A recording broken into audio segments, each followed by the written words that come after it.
We're 1 minute early. Hello. We have arrived. 60 seconds early. Well, I don't know.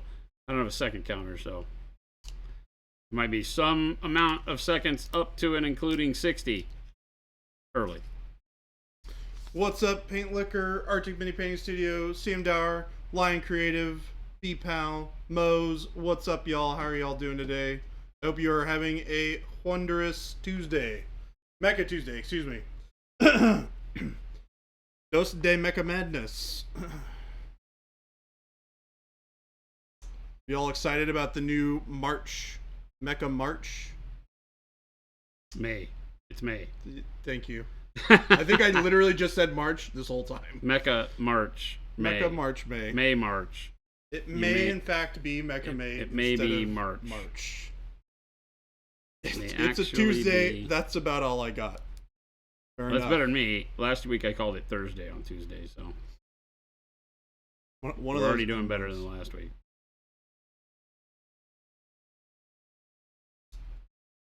All right. How's everybody doing?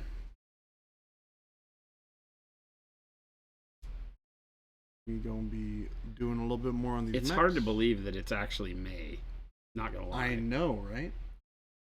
I moved here in March. In a meeting when it was like, one of the people was like, "It's May 2nd, so let's look at," and I was like, "Wait. You already? I need a do-over. I need a do-over, please. I need it to not be May yet."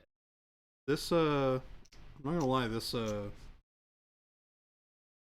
year's been traveling by a little faster than I cared to admit. It's crazy. Everything is be like Gen Con before we know it. I know. We're definitely not ready to have to start thinking about that.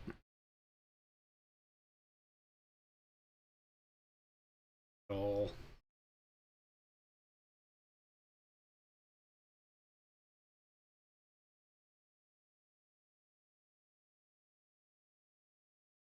I think today I'm gonna paint some parts of these mechs black. Black? Well, like the parts that I'm gonna repaint in non-metallic metal. What? I guess I probably shouldn't paint them. Can. What? I mean, I can. Did you already get the compressor turned on? I didn't turn it on. Are you gonna use it? I mean, I will be using it. Would you like me to turn it I mean, it's not going to be for a while. Do you want to listen to it? Nah, you can leave it off. I got to clean all these mechs. Okay. It won't be too long, but I have lots of 3D print nonsense to get off of here. That is a thing that I dislike doing. Yeah, not a fan. 3D prints are obnoxious. But it's okay. I mean, I guess in some ways it's better because there's no mold lines, so you get all the little flippity boos off. Yeah. And it's okay, but it's hard finding them sometimes. Moe's, we don't want to ask that question right now. They may or may not have come at an inopportune time.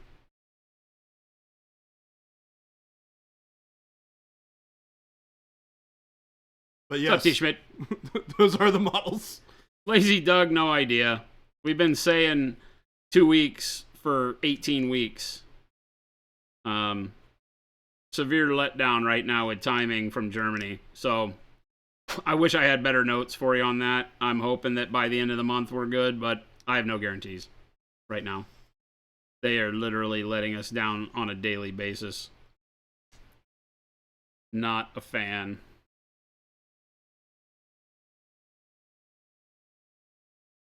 I apologize, I don't have better news. Hopefully we can give you some solid updates in the next week or two, but I literally have been saying that for quite a while, so.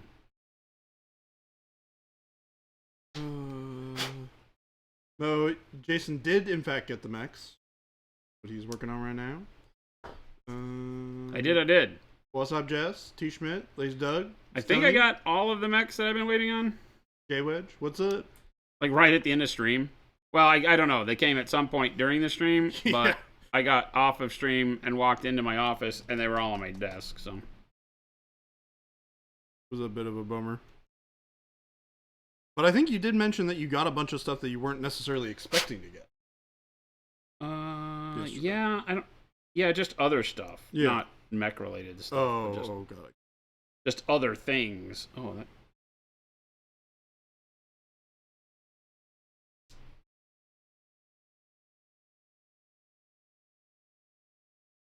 Yeah, it was a big day of packages in the mail for me. Jen came in, she goes, "You got a lot of stuff today." I did. It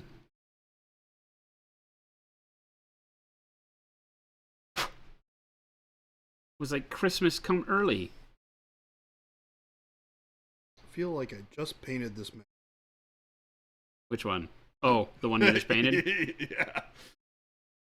I mean, we make these life decisions, and sometimes we question ourselves. I mean, you could have been done already. I don't know if I would say I'm questioning my decision. I think the decision was fine. T. Schmidt, does a fully armored space marine count as a robot? No. However, if he's got like, if you're doing like a warp smith or something, I think that might be okay. Nope. No Space Marines. No Space Marines? No Space Marines. There you go. It is Mecha May. Space Marines are not Mecha. Dreadnought.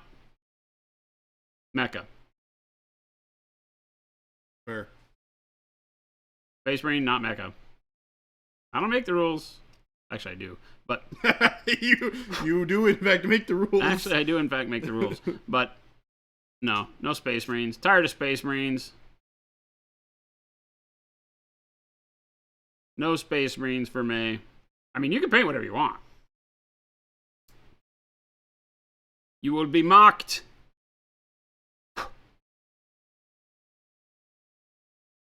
No, we're looking for things that are necessarily metal. Vehicles, right? Mechs, robots of various types, forms, and fashions. Things that when you look at them, you know that that's supposed to be metal, so that we can see the interpretation without metallic paint. Like I said, it doesn't have to mean that you do non-metallic metal. It just means that you have to pull off a look that lets me know this is metal without using metallic paints. Paint it blue. But you better work your blue, make it feel like a nice solid surface. Stuff like that. Wait, this sculpt is dirty. I already painted one of these too. What the heck? Really? Yeah, it's the little guy, right? It's this guy. Oh, yeah. I must have picked the other one to paint first because this one had so much junk on the cleanup. That makes sense.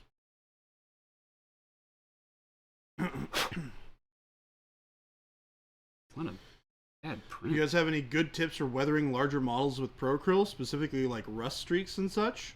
Yeah, rust streaks I would do with the glaze and wash medium and some like burnt sienna or flesh wash or burnt orange, burnt sienna, flesh wash. Some combination of all of those things together. Yeah. Or separately. I like burnt sienna base, burnt orange, yellow ochre works really good depending on how old and dirty you're looking to get your rust being. Yeah. All those are great. Concur. But yeah, I mean, rust is just a color, right? Unless you're going for like a heavy texturing of rust, at which point you can use like even the basing materials to give yourself some texture on the model. Yeah, I would definitely use snow. Yeah, one of the snow or concrete. Yeah. You can put basing material down first.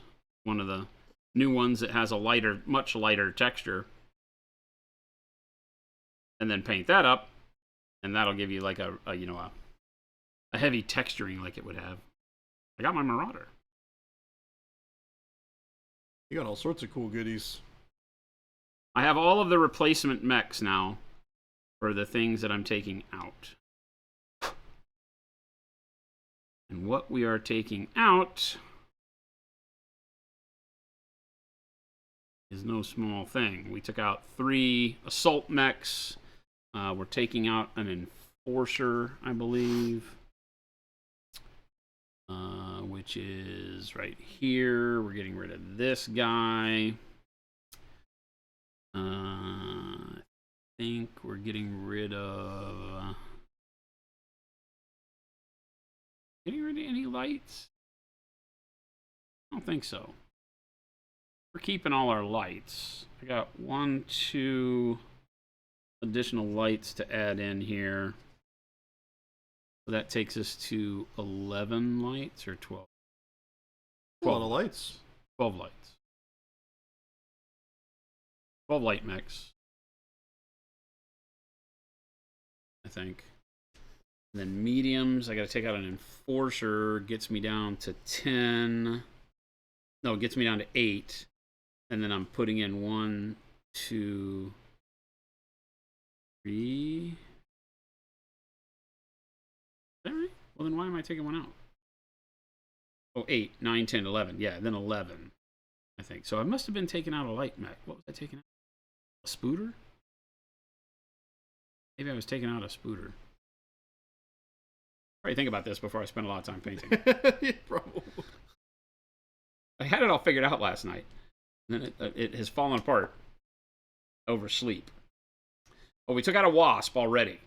So I've already deleted 1 light mech. So we look at this by weight class. 1, 2, 3, 4, 5, 6, 7, 8. Oh yeah, Scrumbly Dumpus.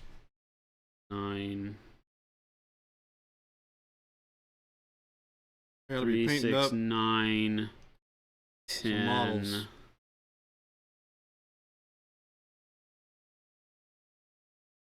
What am I missing?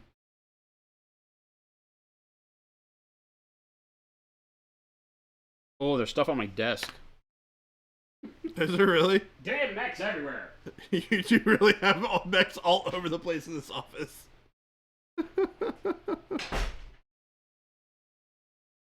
Alright, chat. How's everyone doing? Stonewall, how's it going?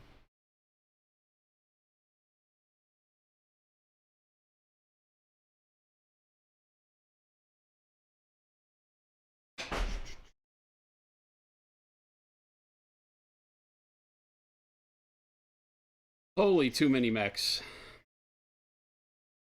And a locust. That's 11. 3, 6, 9, 10, 11. Okay, 11. There's 11 lights, right? Yeah, 2, 4, 6, 8, 10, 11. That's 11. That's good. That's all we need, right? Which one are we missing? So the locust was on my... Because Chris used it Oh, right. the other night, right? Yep. I blew its leg off. In a deserved fashion. Ah, It deserved it. tripled it. You I mean did. bastage. I'm a mean bastage.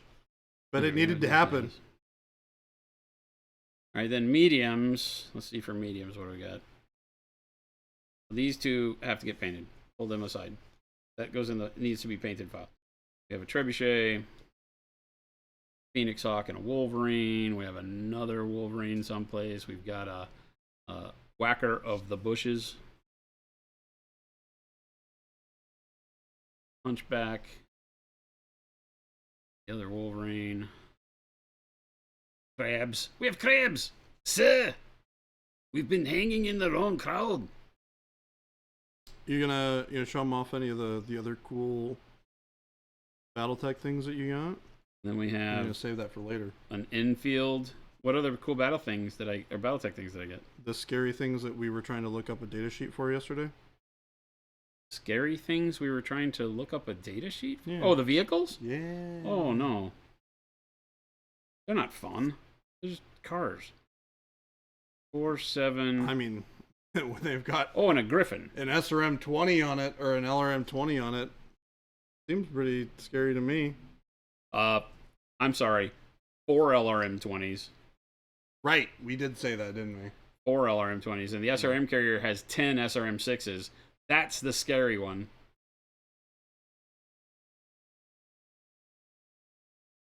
Two, 6, 9, 10, 11. 4, 8, 11. So I feel like things are coming together, right? That's 11. Right? 11 mediums. Right? So I've got an infield, a Whitworth, and a Centurion that I'm adding in, and I'm taking out the Enforcer, I think. Because the Enforcer is kind of like the weakest one of that entire bunch. Alright, so I gotta paint those.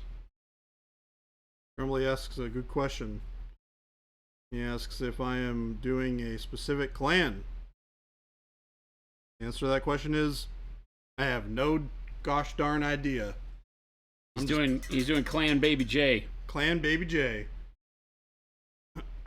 Welcome to Clan Baby J. Alright, and then heavies. Heavies I think we're good with, right? I'm doing a Crusader. Oh look, another Crusader. Oh look, a Cataphract. Oh look, a Grasshopper. Oh look, a Catapult. Oh look, an Orion. Oh look, the Penetrator. An Archer. I thought you were taking the Penetrator out. An Avatar. Warhammer. A Marauder. And a Thunderbolt. It seems like too many. That's 12. I think you said you were taking the Penetrator out, right? No, I was taking out the that guy. Maybe I don't. Maybe I leave all these. It's 11, 11 is 22. 12 is 34. I would have to dump another assault mech if I do this. So what do I take out, chat? What do we have to take out here? Because it's supposed to be 11, 11, 11, 3. Right? 11, 11, 11, and 3. But maybe I don't care. Maybe I just paint what I want to paint and say screw it. Maybe I have lots more than a battalion. I have a battalion with backups. Yeah, there you go. I could have a battalion with then a separate command lance. Then I could have 4 extra mechs. I like it. So I could have my command lance with a battalion backup. My command lance is a light, a medium, a heavy, and an assault. That makes sense to me. So if I pull, let's do this. If I pull my command lance, which is my trebuchet, the Thunderbolt, one of the Wolverines. No, it's not one of the Wolverines. It is the Venom and the Zeus. We pull that, then that leaves me with 8. Then I have 12, but then I only have 3, 6, 8 lights, 3, 6, 7 mediums, but then we can add the Enforcer back in, right?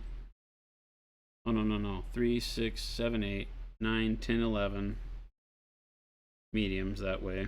Oh, no. This is a light mech. 11 mediums, and then 3, 6, 8, 9, 10 lights, so I'd have to get another light mech. Or do I? No, I don't. I could just have 10 lights. Oh, we could pull him back and have 10 mediums.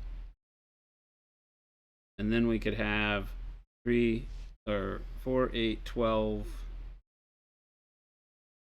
So 20, 32. And then we could have 4 assault mechs. Right? So then I could bring back the Banshee. Right? So 3, 6, 8, 10. 3, 6, 7, 8, 9, 10. 12 heavies. 4 assaults. What else would I bring back? The Highlander? Maybe the Highlander. I mean, we just don't bring the Atlas. Then we have 5 assault mechs total.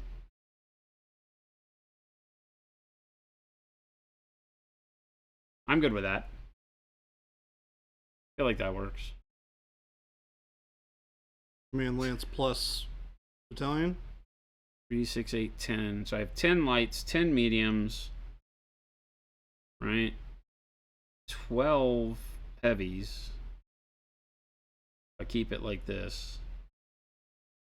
And then 4 assaults, right? Yeah, that would be 36. And then a command lance. I like this. This sounds better. Then I'm only taking 1 mech out. That works. That's what it is now, chat. Thank you for your diligent support, chat. It has been tremendous in helping me find my way. And then I get to run all my toys.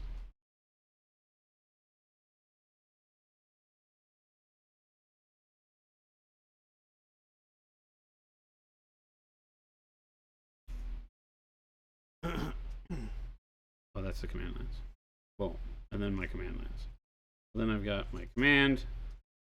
And then a battalion. That makes sense. Yes, you're welcome. T. Schmidt says, no Panthers? I absolutely hate the Panther. Horrible mech.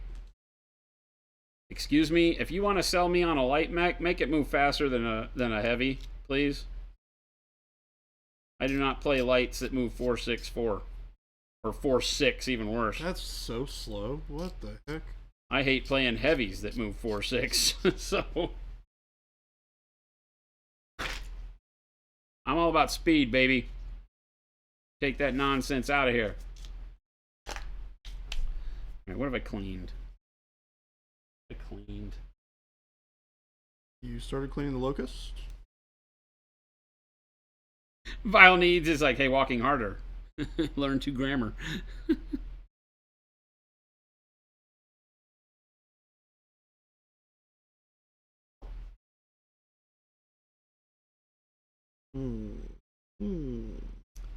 I put this other guy on the base, so I put them together the same way. So I'm going to cant this one a little bit like this. Where his nose is straight off the base. Not that it matters much, but... The Locust 1M, is that the dual LRM5 one?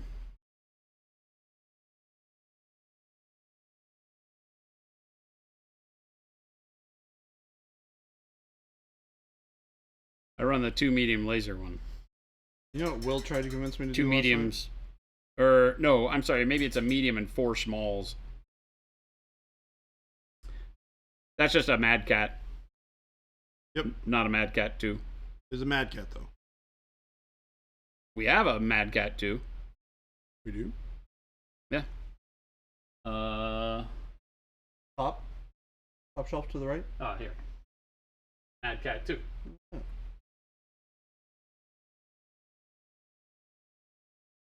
Was a big boy. Yeah, if you thought you couldn't afford a Mad Cat in your list, wait till you see how much that one costs. Oh, is this one actually like that's the assault mech version of the one you rolled. The Mad Cat 2 is arguably the best mech in the clan, my opinion. Oh. Like, you took a chassis that was already one of the best mechs in the world, and then you made it better. So, there you go. Wait, how many points is this guy? All of them. Somewhere near all of them. Somewhere north of too many. Or just enough. Filthy Clanner. Hey, I'm just saying.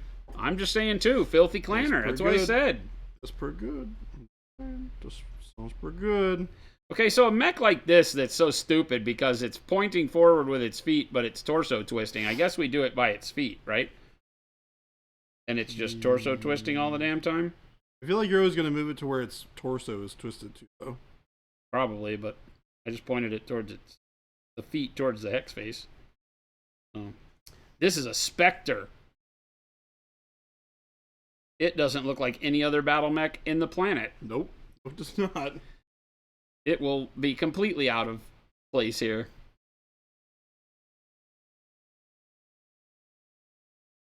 Yeah, I'll be painting the front of the hex just to keep clarity going. But I think you got to do feet because the torso twist is allowable in the game. But Vile Needs. How fun is the game now? What game? Battletech? I mean, I think it's as fun as it's always been. It's awesome. Game's awesome. We've been having a lot of fun teaching a lot of the people around here. Like me. Is the Spectre a Macross mech? No, the Spectre is some made-up nonsense. It's original, to my knowledge.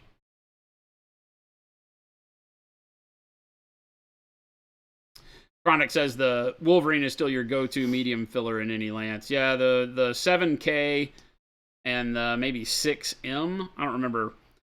Maybe not 6M. Maybe 8K. I don't remember. The 7K is my go-to. It's the one that I run the most. But I have a 7K and a 8, whatever it is. 8M, 8K. I don't remember what the 8 designation is, but that's the sheets that I have printed out. I'm trying to stay with the same sheets and not just play whatever I want to on the chassis that I pull for this battalion. I spent a lot of time over the last week or so pulling all of the sheets so that I've got them. I do have a couple of variants that I would like to swap in and out, but once I figure out which one I like, I'll keep it that way. Is my goal. You should get your sheets laminated. Huh? You should get your sheets laminated. I'm going to once I have them all figured out. Oh, nice. Cool. I say printed out. I've got the PDFs. I have not actually printed all the PDFs. The K2 is not available to mercenary units. It's a Karita-only mech. From what I remember. All of the K variants for the catapult were faction only. So if you're playing like I am, where I could get one if I find somebody else in the campaign playing it and blow it up and scrap it. Or scavenge it. But yeah, I'm not. Bill Robertson says the Spectre is made up nonsense. Like everything in wargaming isn't also made up nonsense? Hey now.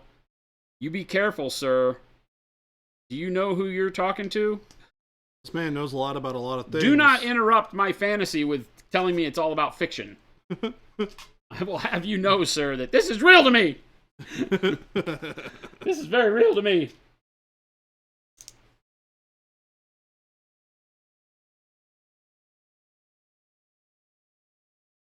Yeah, I'm building this battalion straight up with things that are only available to mercs in the time period other than one mech, and that is my leader's mech. My mercenary unit leader pilot's a Trebuchet 3C. And that is a Star League era mech that was gone by the time of the clans. Extinct, if you will. But that I am saying was an heirloom passed down generation to generation through her family. As the family mech of the Wayward Sons. So it stays. That's my story. The 50-tonner, so it's not like I'm changing the world with it. I get a little leery of people that do that kind of stuff with assault mechs. Yeah, I'm an Interspear, and hey, look, I get to take a Mad Dog for no reason. Yeah. Well, and the 3C was not one that was like some really crazy kind of crap. It was just, it had Artemis 4 on the LRM-15s. There's the exact same loadout as this is a viable mech that doesn't have the Artemis, but I want to bring the Artemis. So. When you're doing a fire support mech that is also your commander, I want to get as much damage potential out of its long distance as possible, and that's where the Artemis comes into play. Because it bumps you up 2 spots on the cluster table. Oh, is that what that was? Artemis, yeah, Artemis adds 2 to your cluster roll. Nice. Okay. So now you are getting full load on a 10-up. That sounds disgusting when you say it out loud. But well, sometimes you're getting max hits on a 10-up as opposed to having to roll boxcars to get max hits. It also turns your mediocre rolls into better rolls too. Oh yeah, I think it's something like 20% more damage over the course of a game for Artemis. Right. Somebody might have better numbers for me than that, but it's good. It is worth taking if you can find it and it fits your budget. Definitely sounds accurate to me.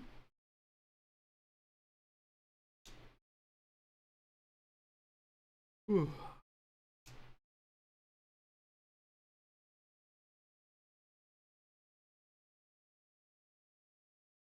It may average out differently because it doesn't help you so much if you roll snake eyes. But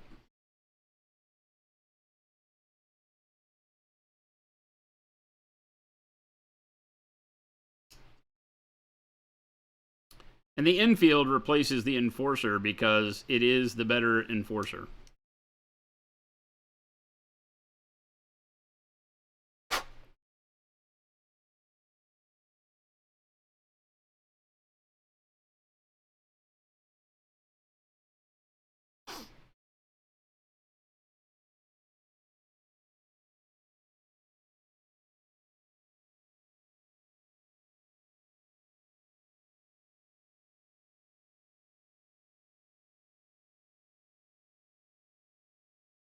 Arctic Cheetah.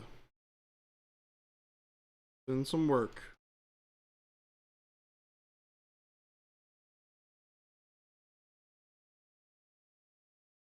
Too bad you don't have a Kit Fox. That's a good mech. Clan Mac? Yep. What is the Kit Fox? It's this one. Oh, yeah, that one. The one that I stole from you yesterday. Yeah. Well, hold on. These are your mechs. Oh, yeah, that's true. I cannot steal. You cannot steal them from yourself. Oh, I can. I showed you. Ha ha. Wait, they're mine? Yes. I stole it from the filthy clan being able to use it. That's what I did. Because the Arctic Fox needed to happen. Now, that said, I think the Arctic Fox is a very, very slow light mech. I'd have to look it up again. I think it might be 585. It might be 69. I don't remember. So when I said earlier I don't take slow light mechs, that one might be the one exception. The exception to the rule. It hits like an absolute beast. It's like a PPC carrying, PPC carrying light mech. Yep, that sounds disgusting. Has a loadout with like a LBX.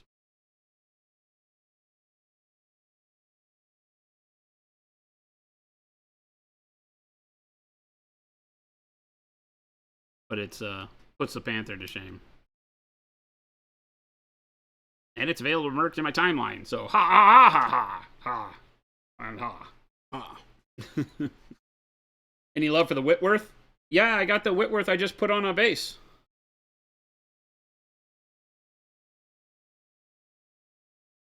Whitworth. Whitworth is a great mech. Whitworth and infield right here. The Clint, not so much. There's better mechs. But yes, just for pure style points, for sure. It's like literally the Clint Eastwood.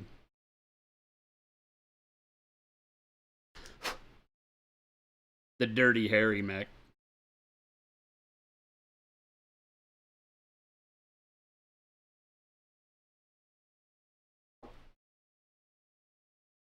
No, I'm a big fan of the old designs, like the original 30. What was it? 3052 was the original source book. 3056, whatever the original source book was the first book that I had for BattleTech outside of just the rule book that came in the box set. I still have that mech readout book. I should bring it in. It's all beat up, but I still have it someplace. And so, yeah, the mechs that were in that book are largely represented here. The Zeus, the Orion, Catapult, Whitworth, Infield, Locust, Jenner, Javelin, Commando, Fighter, Spooter, Wolverine. I don't think the Trebuchet's in there. Maybe it is. I don't think so, though. Hunchback, Griffin, Phoenix Hawk, Awesome, Battlemaster, Archer, Crusader, Warhammer. Yeah. I'm very smitten with my old tech. You don't gotta tell me twice.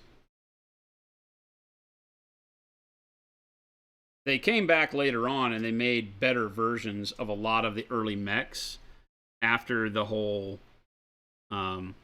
introduction of the clans. So little quality of life improvements on loadouts and heatsink allotments and things like that. They came up with new variations that were the same weapon loadouts, but made them viable again, which is, it's a shame that they had to do it because the way they did the clans was just too OP. But still makes a lot of the old classics playable again.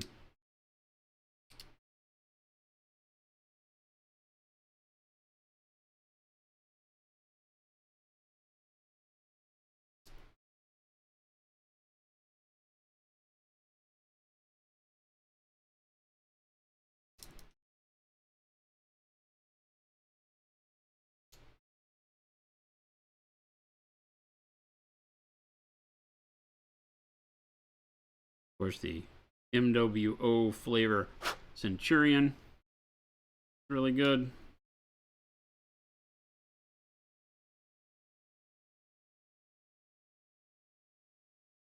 City Tech box set in the early 90s with the Archer on the front.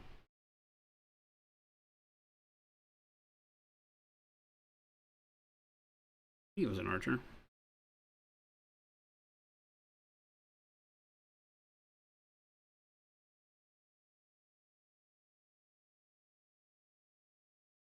Mm-hmm. Yeah, I had the City Tech box set. I probably still have the City Tech box someplace. The crazy thing to have just lying around. Yeah. I can't guarantee that, but I think I do. The artwork's really great. And like I said, Battletech has been my thing forever. It's the first tabletop war game that I ever played. Of course, it was like one of the only ones that existed, but still.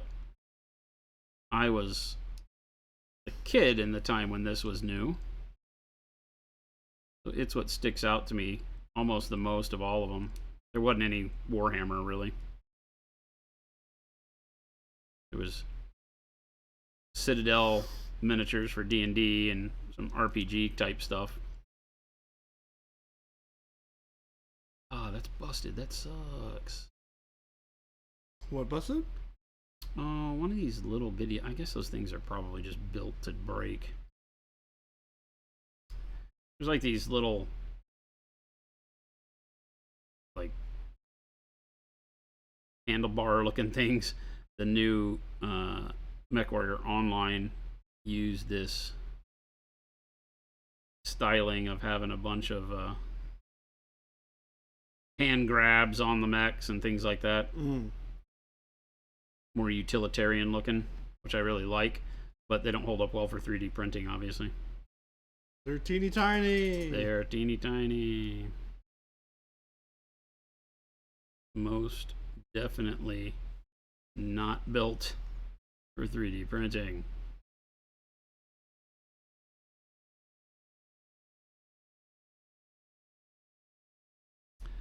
Yes, sir, new guy Phil. New guy Phil. That old cat. It is Mecha May.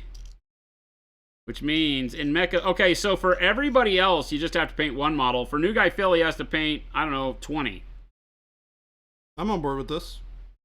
He's buying a bunch of mechs from Christian here in the office.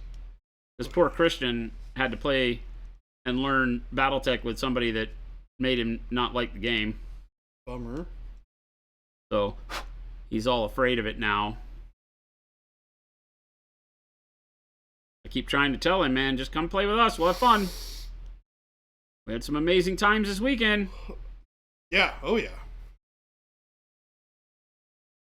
I had so much fun on Friday, I had to come back and do it again on Saturday. But it is such a truism, right? Like, who you find a game with and through and learn about, you know, has everything to do with your enjoyment of it, I think.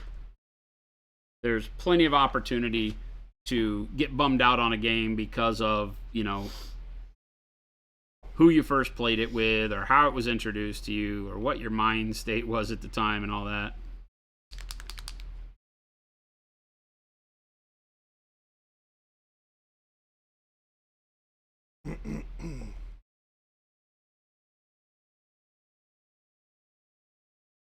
But Christian's got some great painted mechs. No, they look great. And you know what's funny is they match New guy Phil's scheme too.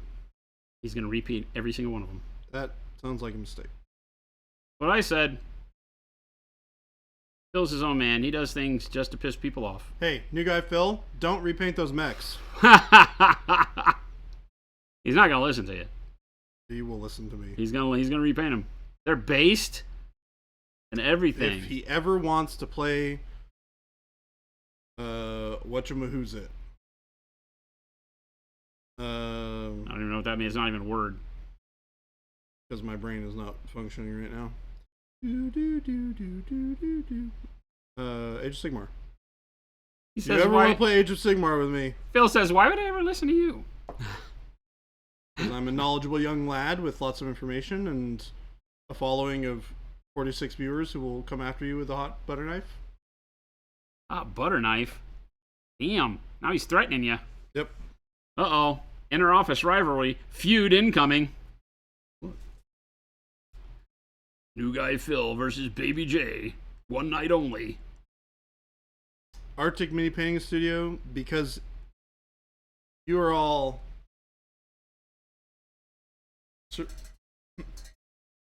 You're all servants of justice. I thought they were servants of chaos. You spend Also a lot chaos. of time trying to turn them into chaos. Chaos is just. Chaos is just.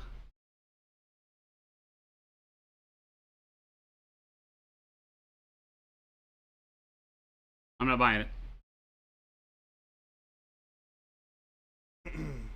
But that doesn't mean new guy Phil shouldn't also leave those models painted. You should. Leave those models painted. He's not listening to us. Phil's his own man. Phil is his own man. He's a grown-ass man. He does what he wants. True. It doesn't mean that what he wants is always correct. Well, it's funny, too, because Phil will tell you, like, hey, Phil, what are you doing this weekend? He goes, I don't know. I'm waiting on my friends to tell me what I'm supposed to do this weekend. That sounds like me. I'm like, okay. Well, you know, so he's like, I'm always just waiting on people to tell me what to do. But then you tell him what to do. Oh, and then he doesn't do it? He's like, you're not the boss of me. Phil. Phil, come on now. He's like, I don't want to make decisions for myself. But then you make the decision for him. Those models are already painted. They look awesome. He's like, you're not the boss of me. He did tell me that he doesn't think he'll ever get better painting if he doesn't just paint. So it's true. To which internally I responded, you only have 8 million unpainted Age of Sigmar armies. What's changed? Yeah. Who said you had to repaint mech models? Mechs are doing just fine. I want people to give me options and then make a decision based on those options. You have options.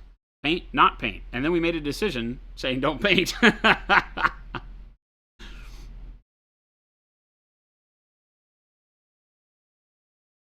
Sean O'John, what's going on?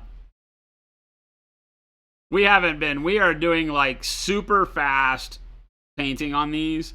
This is your wish.com get an army done paint job. Yes, sir. And no, there's no panel lining even being done. These are just washes and then overpainting the washes. Let the wash darken the recesses, then come back in and line it. Edge highlight, brighter colors over the top. We're going real fast. Yeah, this is... As he said, wish.com style. This is huzzah, get the job done. We are painting a lot of mechs. I've got a battalion of 36, of which I've already painted 36, and now I'm adding more. I took out a bunch, and I'm putting a bunch in. So, yeah. And I need to... I never said I was smart. I never said I was a smart man. The funny thing is I'm not even painting models that'll build a full functional lance. But I always wanted a Marauder. I just didn't want the models that came with the Marauder is the problem. I wound up buying them anyway. That reminds me, I need to pick out some more lights to... People wanted, like, again, like, it's like singles are like 15 or 17 bucks for the models you want. Hell, a Locust is like 17 bucks. So it's easier to just buy the set that it comes in for 24 and get 3 mechs you'll never use. But they only cost you $7.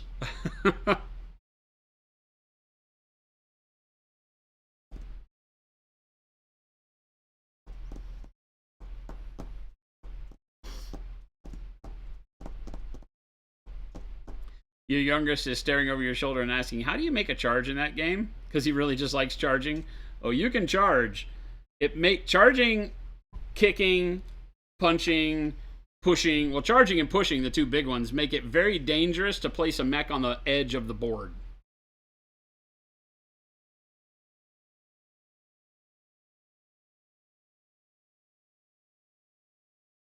Because you can get pushed off of a hex. And if you go onto a partial hex or off the board, you're gone. You don't get that mech back. There is no land outside of the board land.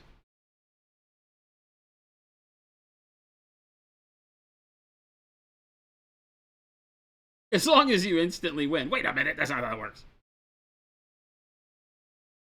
It's my favorite when someone teaches new people and uses them as a punching bag. We try not to do that here. So mean. We try not to do that here. Sometimes the way dice go in dice games, you can't avoid it sometimes. It makes it hard, but you know when you're supposed to go, okay, let's pretend that you hit that so we can see what happened. Right? We've done that a lot. That's much better for the peace of mind of learning than to win. You don't need to win when you're teaching somebody a game. Crimson Owl, Brendan, who worked here for a while, he was teaching me Star Wars Legion and just brutalized me. And so then we did a campaign, a 40K campaign. And that was before he worked with us. I think all this was before he worked with us. And we did a 40K campaign at the old building. And he wanted to get in a game to kind of freshen up on 40K before joining the campaign. I said, okay, cool.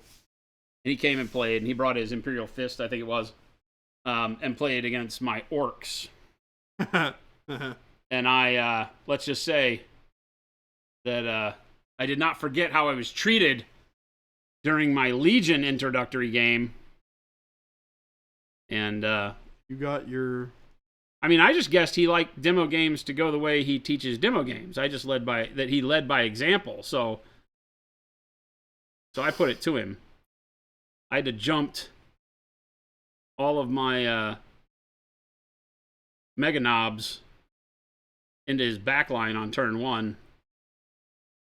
and then proceeded to roll like an 11-inch charge and just eat him alive.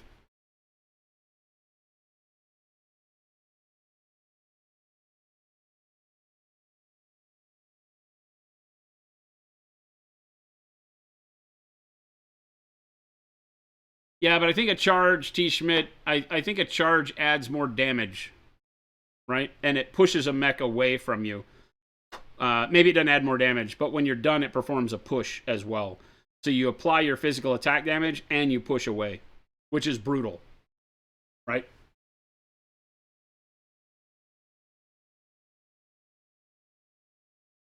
All right, now is the time. I need to...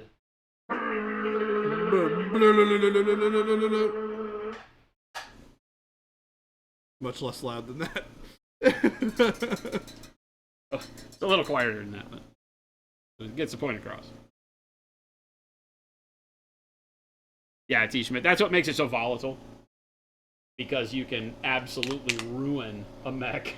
You have black primer? I do. Danke. Bitte. Schön.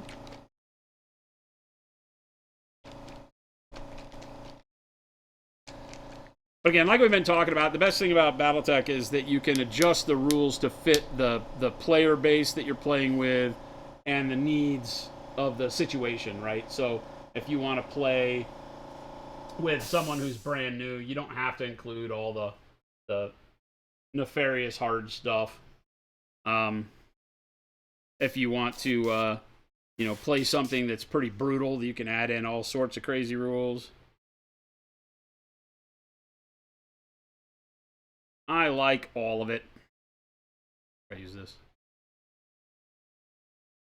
Like I said, we did 2 kind of more introductory style games, but we did them scenario based over the weekend. And I think that's huge for showing people the game. Don't just sit and knuckle it out with people if you can avoid it. Sitting around and running your mechs at one another and shooting and trying to kill is good for like 2 turns. Just put your mechs close to one another and play 2 turns of combat just to get the feel of how dice mechanics work, how to get your target numbers down, how to apply damage, roll on the hit location table, all that stuff. You'll get that, and it's easy, and you'll be done with that in like 2 turns. Yeah, you get it real fast. Yeah, and so do that for like a 2-turn deal, and then put together a scenario that makes it fun to play, because what you'll learn with BattleTech is that if you just do a kill 'em all event, which is a valid scenario if you wanted to, like a cleanse mission or something, you will not like the game, I don't think, right? Because the game takes so long to play when you do that. Because mechs last forever.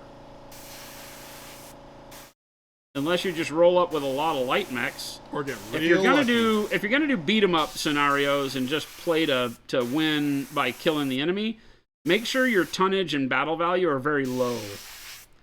Right? Like give a max of 150 tons for your lance. 125 tons, 100 tons, probably not 100 tons. 150 is always a good starting point, because 150 allows you to have a couple of mediums and then lights, and all of those mechs will tend to go way quicker. The problem is you're all playing with those mechs, and so nobody's really bringing a lot of firepower to bear on the table. So it still takes a long time, things being what they are and more equally balanced. So I'm constantly telling people, don't play just a beat 'em up game. Unless you're just doing it for fun, right? Everybody agrees that, yeah, let's just, throw lasers at one another. The Spectre. It's the James Bond anti-mech. It's so angular, I love it. It looks very alien compared to everything else. And it's actually a very good mech. Question about airbrush priming. Is it better to zenithal prime black and white primer or primer then color? Up to you. 6 of one, half dozen of the other. I don't know that it really just depends. Most white primers are horrible for that. Ours is very good for it. So if you're using our primer, you can treat our white primer like a paint and do your zenithal with it without any worries. Some people like to use ink. Some people like to use like our transparent white. Some people like white paint. I think you'll hear everybody with a different answer on that one based on what they kind of found their stride with, whatever worked first and best for them. I will say he is not lying. The white primer that we make is very, very good for it. Yeah, so is transparent white. If you're not looking for a bright zenithal, the transparent white will give you a beautiful transition of grays to build up midtones with. It's fantastic when doing things like black armor. Obviously, the titanium white paint is fantastic for it no matter what you do, but the primer is very similar to the transparent white paint. It's a little bit thicker, right? So it will spot just a hair more than the regular titanium, assuming you thin your titanium white down. You can thin the priming or the primer for zenithal. Never thin your primer for doing what I'm doing, which is just to put the priming coat on it. Don't thin it at all if you're using ours, especially. I would say don't thin anybody's, but unfortunately some hobby manufacturers have a very heavy urethane in theirs, and it will tend to clog your airbrush up if you don't thin it, but don't thin ours. But you can thin primers when you're starting to use them for more color situations like zenithal. You're really just wanting the white to... It's not a primer anymore, it's just a color. Make sense? So...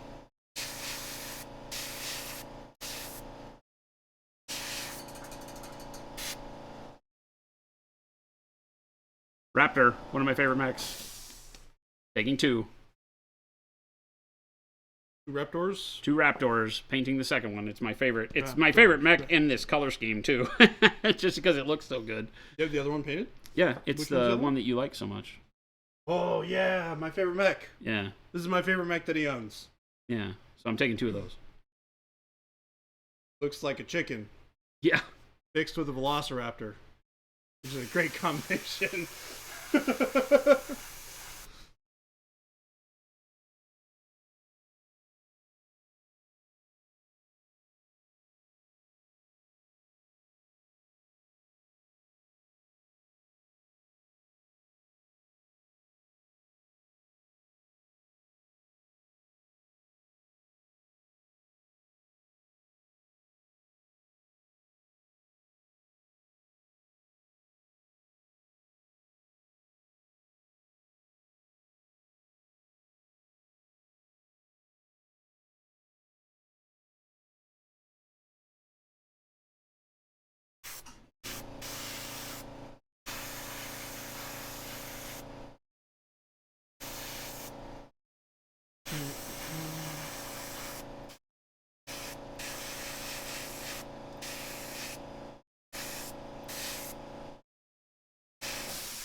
We wound up putting an offer on a house last night.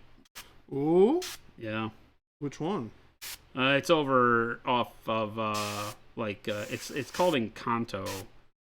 Oh, North Encanto. It's yeah. Like Thomas and 17th and 19th Ave. Yeah, it's like kind of between 12th and. Yeah, it's like over where the Airbnb was. Like yeah, it is very close to that neighborhood. Yeah. Actually. Yep. Yeah. Yeah, it's a very eclectic neighborhood, right? Tons Yeah. of different houses in different states Styles of repair, and yeah.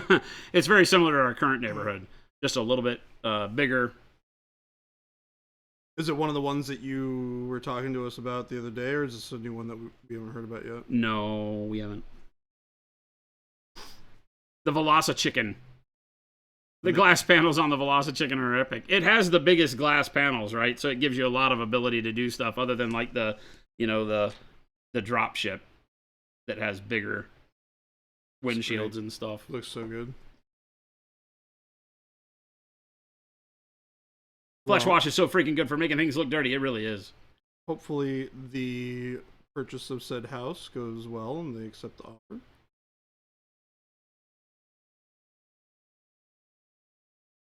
Castile, this is Battletech. Mr. Mike. How you been, man? Battle.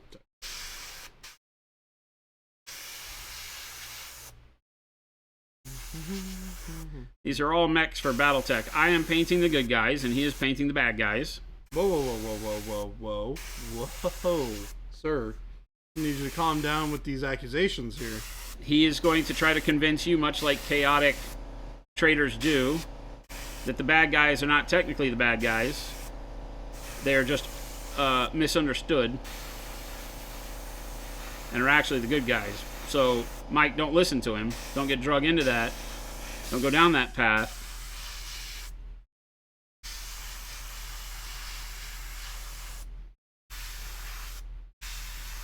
Don't get caught up in the classic meme. No, Billy, don't touch that. Oh my God. Mom, I love the clan. Mom, give me more chaos.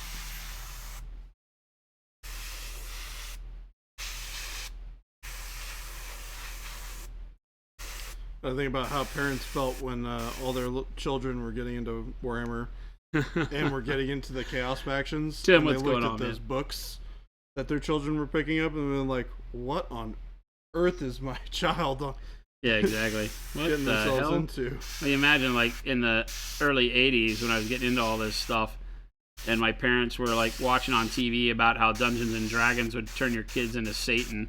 Yep. Devil-worshipping Satanists. And they're like, so what'd you do today? Oh, you know, we played some Dungeons and Dragons. We worshipped a little bit of Satan. Sacrificed some chickens. Currently painting Gloomspite Gits. Well, fantastic. Ooh. Some Age de Sigmar. Age of the Sigmar. I might be doing that here soon. Oh, God. I know. Oh, God. I found the... You never got to play Diablo because, well, Diablo. Because it's literally named Satan. Well, okay then. Did you ever play the game Satan?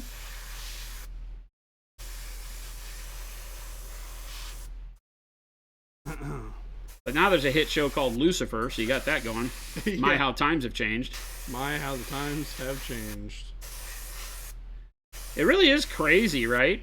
Like, that was some Bible thumping time. D&D's going to steal your children. They're going to become devil worshippers. Now we've got Satan and Lucifer on everything, and if you say anything about God, you're the bad guy. It's very strange being 53 in this day and age. I kind of laugh, but I guess it gives you proof that no matter which faction you like right now, don't worry, it'll come back in style. Feeling like orcs aren't getting any love? Don't worry, it'll happen. Oh, speaking of orcs getting some love, did you see the announcement for the, like, Mega Gorgrunta? Oh, yeah. Yeah. For the model? Yeah. Yeah. That was kind of neat. Yeah, I'm wondering what they're doing. You know, like, is that a necessary thing? Like the story expansion thing that they're doing? I don't know. I don't know anything about it. I don't know much about it either. They haven't really talked too much about it. but it sounds like a narrative extension to the story. That includes Iron Jaws? Yeah. Crap. Well, it's to accompany Cities of Sigmar. I hope I didn't wipe too much apparently primer off there. It's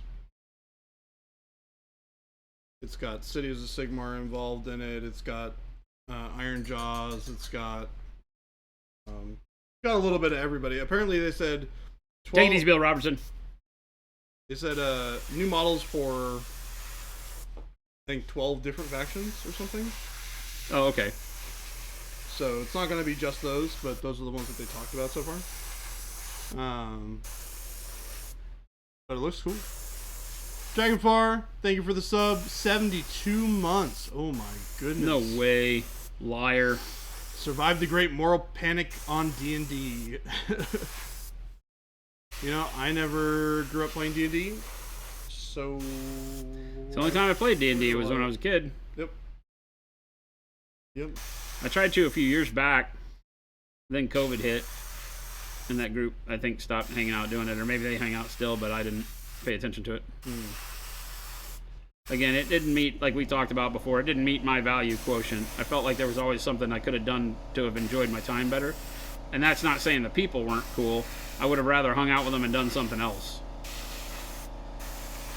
Like, I would have gone and hung out with the same people, but I really would have rather not been doing D&D for that much time. I enjoyed the going out to dinner part of it more and that kind of stuff.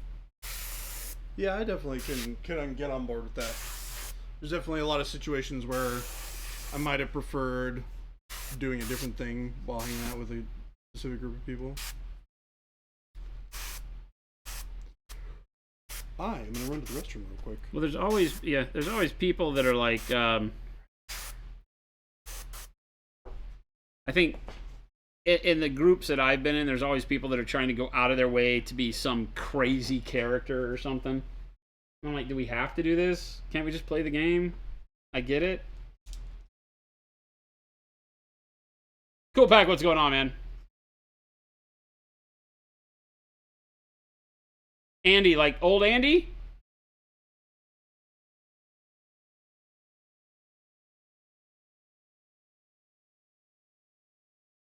Katarina, what's going on? Your mom burned all your D&D stuff. Are you serious? I mean, it was serious back then. Like, that really happened. I was surprised that the friend of mine who was able to play D&D and be our DM, that his parents let him do that. Right? Because they were all older and very introverted family, very God-fearing, and yet we went over to his house to play D&D. Like, they wouldn't let us in his house for hardly anything else. It was the weirdest thing. Like, when we wanted to do D&D, that's when they would let us in. Other than that, nope. Like, I feel like at one point in time, I was like riding my bike or running around the neighborhood or something and like fell down and busted my knee open and went to his house and asked him to let me in and they wouldn't let me in. Just the weirdest stuff back then, man.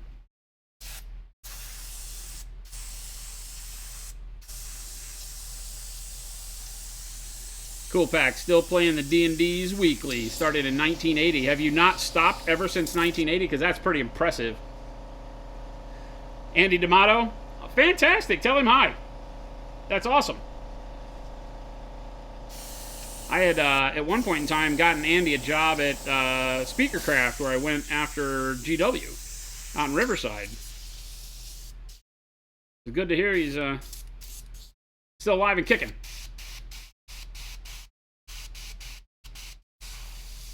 For those of you in chat, the wonderful Castile, amazing cosplayer, worked with me at Games Workshop back in the early 2000s. Out in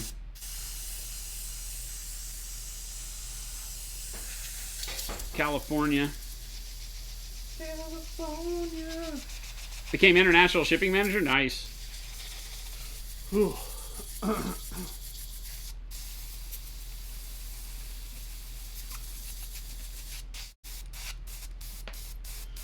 All right. Still playing on the same campaign world they started in 77. That's nutso, dude.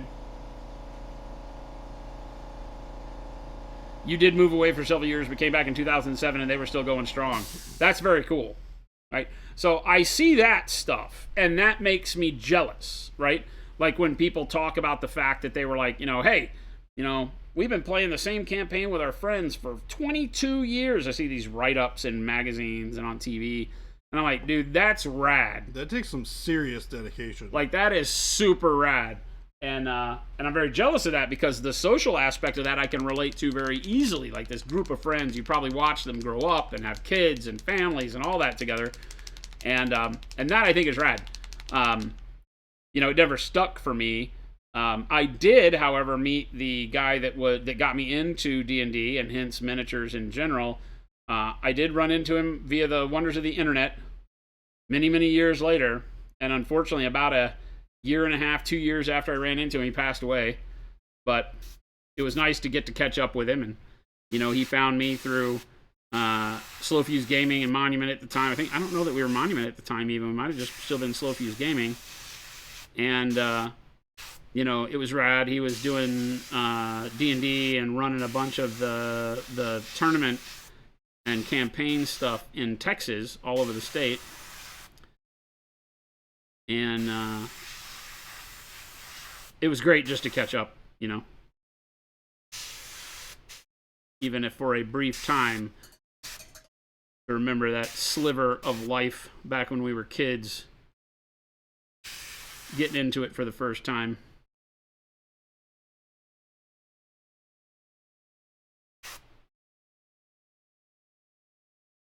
Of course, our dark purple shadow coat goes down first. You'd be hitting 8 years in the same campaign, but Wizards of the Coast burned us this year, so Star Wars TTRPG it is. How do you say burned you? They didn't do anything, right? They announced some things that pissed people off, but what did they do to burn you? I'm interested. I've had a lot of people get mad at Wizards of the Coast, and we've talked about it here. I feel like they pulled back and recorrected their course and direction, but maybe I missed something.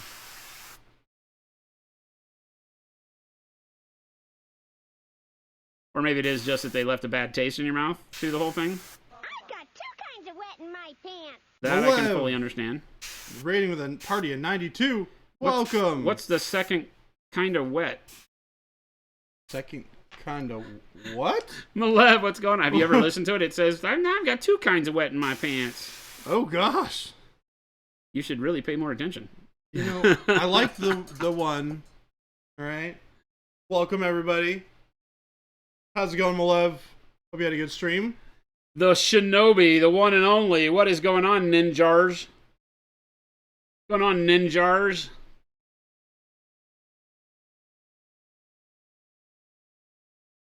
Welcome, everybody. Hello. Thank you for the raid, Malev. Good to see you, Malev, one of our world-renowned monumentals. Great painter. Better personality. Good guy. Good friend of the brand, and just a good personal hangout buddy. Hey, hope you guys had a great show. Welcome. We are Monument Hobbies. We make all the things, and every now and then we use the things we make to only now and then, though, to put color on little dudes and dudettes. Right now it's all about mechs. It's Mecha May, wherein we paint all of the robotic things, and for the 2 of us today, it's battle mechs for Battletech. I've been painting battle mechs now for what seems like forever. Like a month. It's only been 2 weeks. This is week 3, believe it or not. That seems even more ludicrous when I say it that way, because in front of me are like 40 mechs. This man's painted a lot of mechs. I've been painting a lot. You have been painting a lot. I've been painting a lot. I'm on a mission, man. Man on a mission, man. I'm enjoying it. That's good. That's the whole point. You'll learn very quickly that with me, once I get into a thing and I'm enjoying it, I just write it out. I'm like, you know what? As long as I'm enjoying it, I'm making time to do it. Yep. Because you can forget your enjoyment way easy if you don't make the time. You know, Correct. you could be having the time of your life watching a TV show or doing a particular thing, but if you don't make the time to do it, you could forget about all the fun you were having. And sometimes you need to remember all the fun you were having. Cat stuff. Good luck to the cat.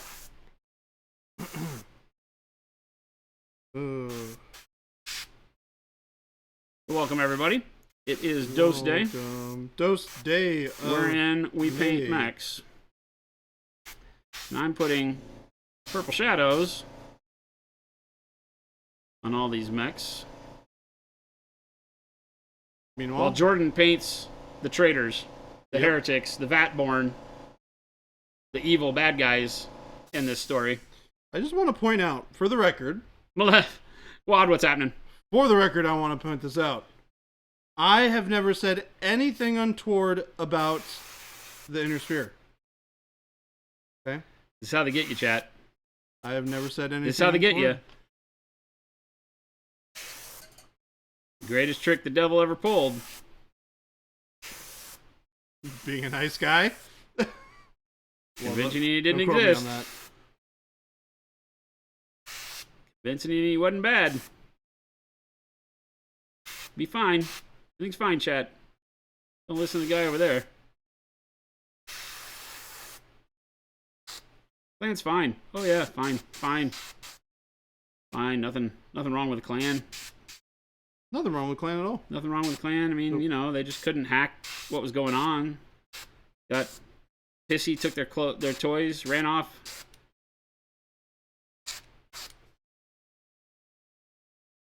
Only to come back years later, pissed off wanting the sandbox back. Well, they got the sandbox back. They got it back. They actually got their butts whooped. You should pay closer attention. I thought they got the sandbox back. I thought they were Nope. literally in control of Earth. No, they got their butts Right whooped. now. In the storyline right now, Clan Wolf in Exile has taken over Terra, but that is not the clans. As a matter of fact, most of the clans hate them and are trying to now vie for Ilkhan, from my understanding, and go to Terra and start the infighting all over again. So, okay. very much as if, because they all got beat. Okay, so the clans got driven back and weren't happy about it and started infighting. And then Wolf in Exile came back and fought their way into Terra and have, in the most recent story arc, beaten them. It's called the Ill Clan era now, where they are calling themselves, I think Ill Clan is like the leader of the clans. Oh, okay. As well as trying to reunite the Star League. Right, which was the whatever autocracy that ruled over the Inner Sphere before it was Inner Sphere. So they're trying to reinstitute the Star League and be Ill Clan. And so there's a lot of people that don't like them right now. Like, nobody likes them right now, I don't think. It's the great houses are uniting in weird ways, from what I'm understanding. A lot of these stories aren't told, I don't think. And I do not have those books, so.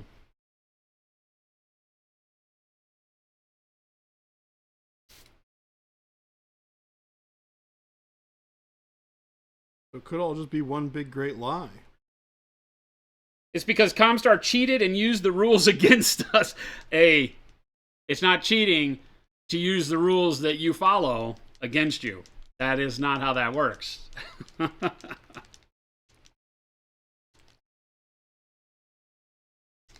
Does it fundamentally undermine the thing with which you are taking advantage of? So for those of you that are just showing up, this is my color scheme. All of this winds up looking like this here very shortly. This is what I'm working on right here. Filthy Clanners. It's gonna be a little bit more orange on this, I think. Filthy Clanners. I might do the cockpits in a different color. Filthy Clanners. What do you think? Should I do cockpits in a different color? I think you should burn it. Wow. Oh, sorry. Is that my outside voice? Yes. He said, wow. Wow. Wow. Burn it with fire. You hooked up your Super Nintendo last night and pulled out the game you mentioned last week. It was actually called MechWarrior 3050. Yeah. Despite you playing as a clan warrior, they call it the Mad Cat. Yeah. You can't expect that all the people that touched the property understood what was going on. right? Should have been a timber wolf. Turned out to be a mad cat. Although Mad Cat Mark II was called Mad Cat Mark II. So I don't know that it had a different clan designation, did it? I don't pay attention to that clan stuff much, but...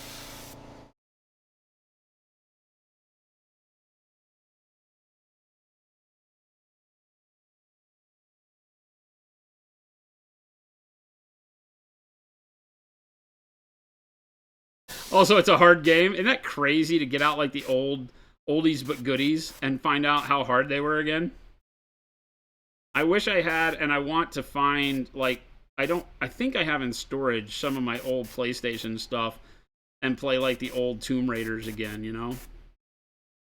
Because control layouts have gotten so different that I bet all that stuff's pretty tough to do all the puzzle jumpers and things like that now.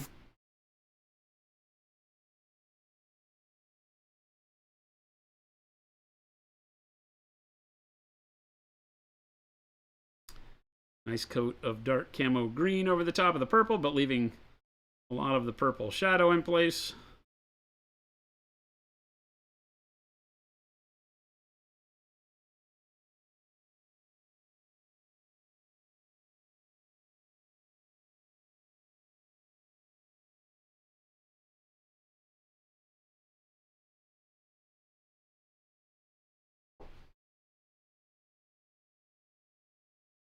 Comstar is spacey and T. You watch too much Tex Talks Battletech.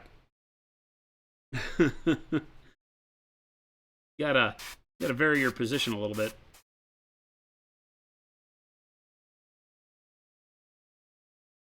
I love how they always drop in their videos, like Spacey and T says, "Pay your bills." Tex is pretty funny. He hates the clans, so he and I share that. He's a mouthy bastard. It's fun. He has some classic takes on clan stuff.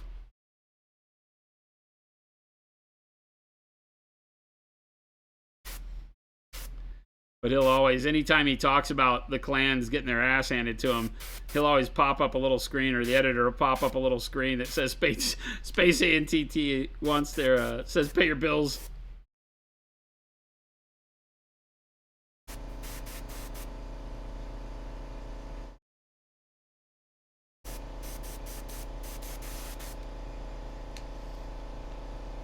Taking some transparent red, orange and taking some transparent brown.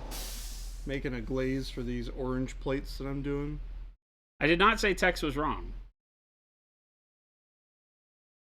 It's just that Comstar was more than just Space AT&T. They did more than run the HPG grid. They also protected all of it and ran the rules for jump ships and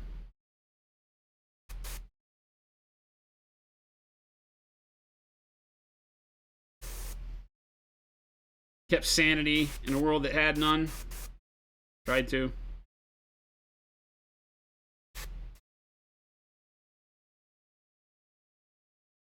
Whoa. Is that a Jen? There's Jen. What does she want? Ask her, quick. Before she gets me.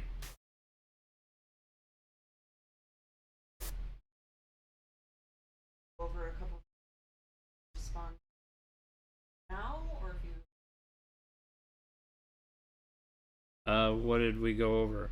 They came back with stuff that... No, I just talked to Kat. Oh. Have until 9 a.m. Yeah, when I'm done.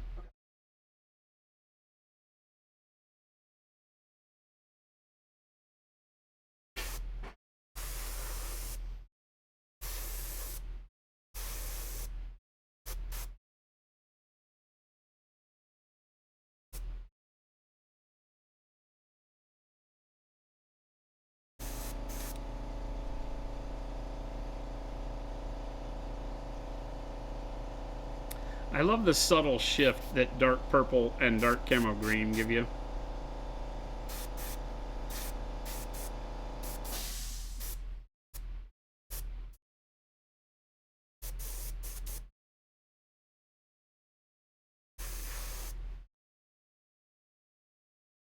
Gotta love transparency.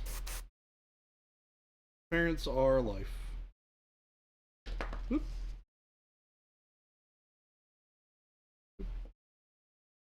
Dropping robots. Dropping robots.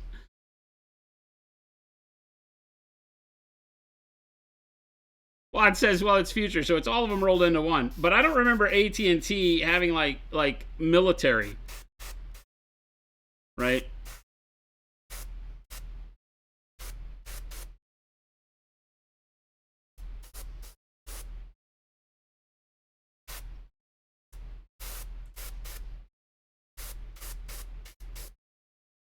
I find that they're really more like future Apple or Microsoft because they own all the technology, right?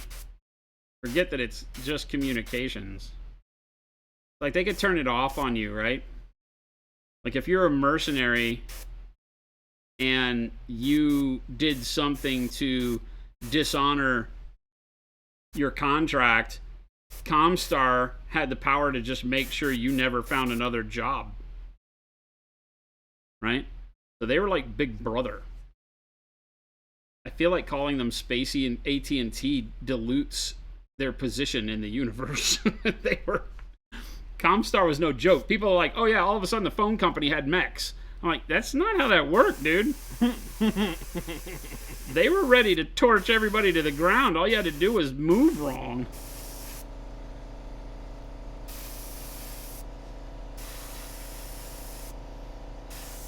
The comm guard and filthy clanners like to whine that they just kind of what do you call it? Plot armored the inner sphere with Comstar. I'm like, no. Sounds accurate to me. Yeah, Amazon after a few acquisitions. Well, I mean, Blackstone already owns Amazon, right? So I don't know that it's that many more acquisitions away. You heard Wizards of the Coast has military? They sent the Pinkertons. Yeah. I just learned about this. Yeah. Like, what the hell's wrong with that company? I don't know why on earth they did that. Like, literally, what is wrong with that company? And they just think that's okay because it's important to us. Jesus. Yeah, they're calling it theft when... You can't steal something if you send it to me.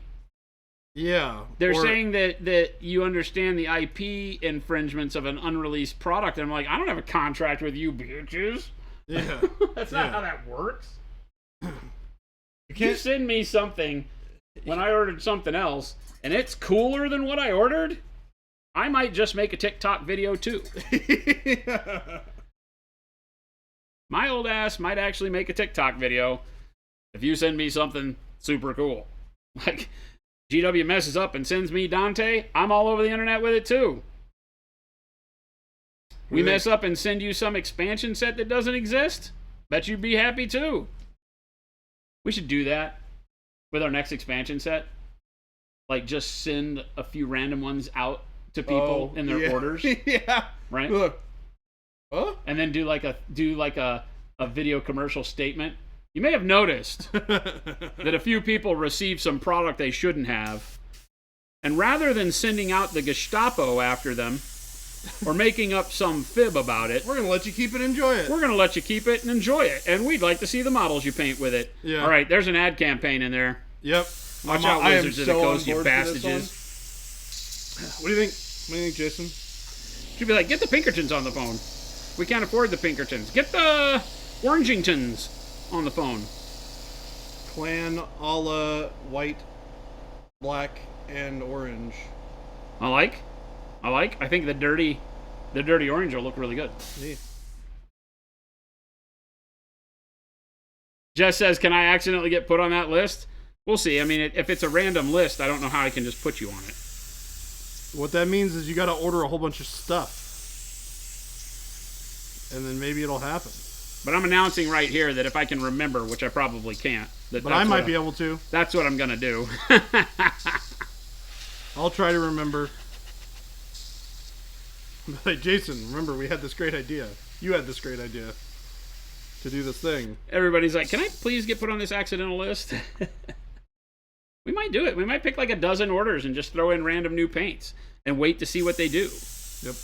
You know what, though? I got to admit, our community is so awesome. They'd probably just be like... They would contact support and say, can we hey, I return got this? something I didn't order Yeah. in here, and I looked on the site, and I don't think you meant to do this. Yeah.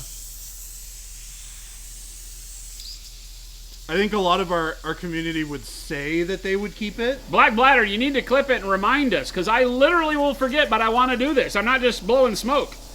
I want this to happen. But see, that's the thing. I feel like our audience is so awesome. Like, I wish I mean, I know all of you think you're awesome, but I wish I could explain to you how awesome our customer base is. When you incredible. get like a product that's wrong, people call apologizing. Like, our customers will email us apologizing for causing us a hassle, but hey, I didn't get what I ordered. Yeah. And we're like, oh my God, we feel so bad. We're like, oh my God, we'll send it out. They're like, you want me to send this back? We're like, no, keep it. We'll get your stuff, the right stuff out to you ASAP. Really sorry. Oh, no, we don't like that. We don't Like, like that literally, at all. our internal thing is that we're nerds like you. We know what the experience should be and what we want it to be. And when it's not that, when you get a box and you open it up and you're not just completely elated about what you got, we're bummed. Yep. Like, we're bummed out. Yeah. And we get people calling apologizing. Like, Jen will be like, you should not be apologizing. We messed up. We'll fix it. Watches stream flag for customer accounts. We can't. There's no automation from Twitch that does that. Twitch is so archaic. Like, Twitch bitches about all of the money they're not making, and it's like, well, if you just understood technology and created some stuff that people could use your platform for metrics and marketing, it'd be cool. Almost like it's a good idea. Unfortunately, we're stuck with Facebook. Ugh. The Zuckerberg clone. Arctic, thank you. Gosu, you might have done that, but the product is so good I didn't ask for another one. You got the wrong thing, but it was so awesome that you just took it in stride and ordered the thing you ordered before. So I didn't mean to order this, but this is But kind it's of pretty awesome, bitchin'. and I probably should have. I would have bought it anyway. Yeah. So no way. We've had customers that are like that. They're like, no, I was going to buy this next month. Can I just pay you for it now? And we're like, no, keep it. Keep it. That's Our so problem, our mess up. We'll take it on the chin. It'll be all right. It'll be all right. We don't do it very often, which is a nice thing. Just says, you're the boss, right? You can make up all the rules you want. Send the Pinkertons. Or don't. The Orangingtons. We're broke. We can't send the Pinkertons. I strongly suggest that we don't send Pinkerton after anybody. We're not Wizards of the Coast. We ain't spending millions of dollars to go get back a $5 product. They could have spun that so awesome. Instead, they created like a PR nightmare. Yeah. And Hey, made Wizards, themselves you're look idiots. bad. Thanks. Made themselves look bad. It's not what you want to be doing as a company that already has been looking pretty bad. I was going to say, man, it's like, I guess it comes in threes, right? Yeah. Company has not been doing itself any favors in terms of keeping people happy. I mean, I'm no longer interested in products that they make anymore. I don't know that I don't play Magic anymore. Yeah. So I was big into Magic for a long time, but I don't play it Same. anymore. Now, it's not necessarily because of the more recent things that have happened that I have decided to not play. That's why I asked. But- Who was it that said in chat? I don't know if I got an answer. If I did, I'm sorry I missed it. About why you felt Wizards jerked you around and so you weren't messing with them anymore. Faded green over the top of all of this. So we're pushing the camo green down with some faded green, brighten it up, and desaturate it. I've got the airbrush about 6 inches away, so I'm not getting a ton of vibrancy right away. I can still feather it on the model. And I'm really more worried about all the space up around the head and shoulders than I am down low, but I will kind of come in on like crotch plate, things like that. Gives it those shadows. Let the dark camo green and the purple be what lives on the shadowed side of the model and just kind of feather the brighter color around.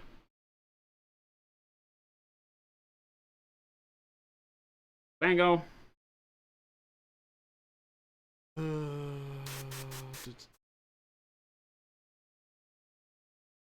Yeah, I agree, T. Schmidt. It's been a rough couple of years for them. That doesn't seem like they can really do anything right these days. By their customers, at least. And I say these things with tongue in cheek to some extent, right? We're a business too, and you know, the bigger you get, the more mistakes you have the possibility to make. You wish you could hire only people that had a love for your hobby. In our case, it's not always possible. You know, eventually you wind up having to hire a CFO or a COO that knows nothing about any of the games you play. They're just there because they're good at their C job. And they sit in a board meeting, or you have board members because you're publicly held that don't know anything, don't know crap about your business, things like that. And so bad decisions get made from what would otherwise be, you know, good decision makers. Because, you know, while you could harp about people thinking their business is special, you know, it's like you're no different than anybody else.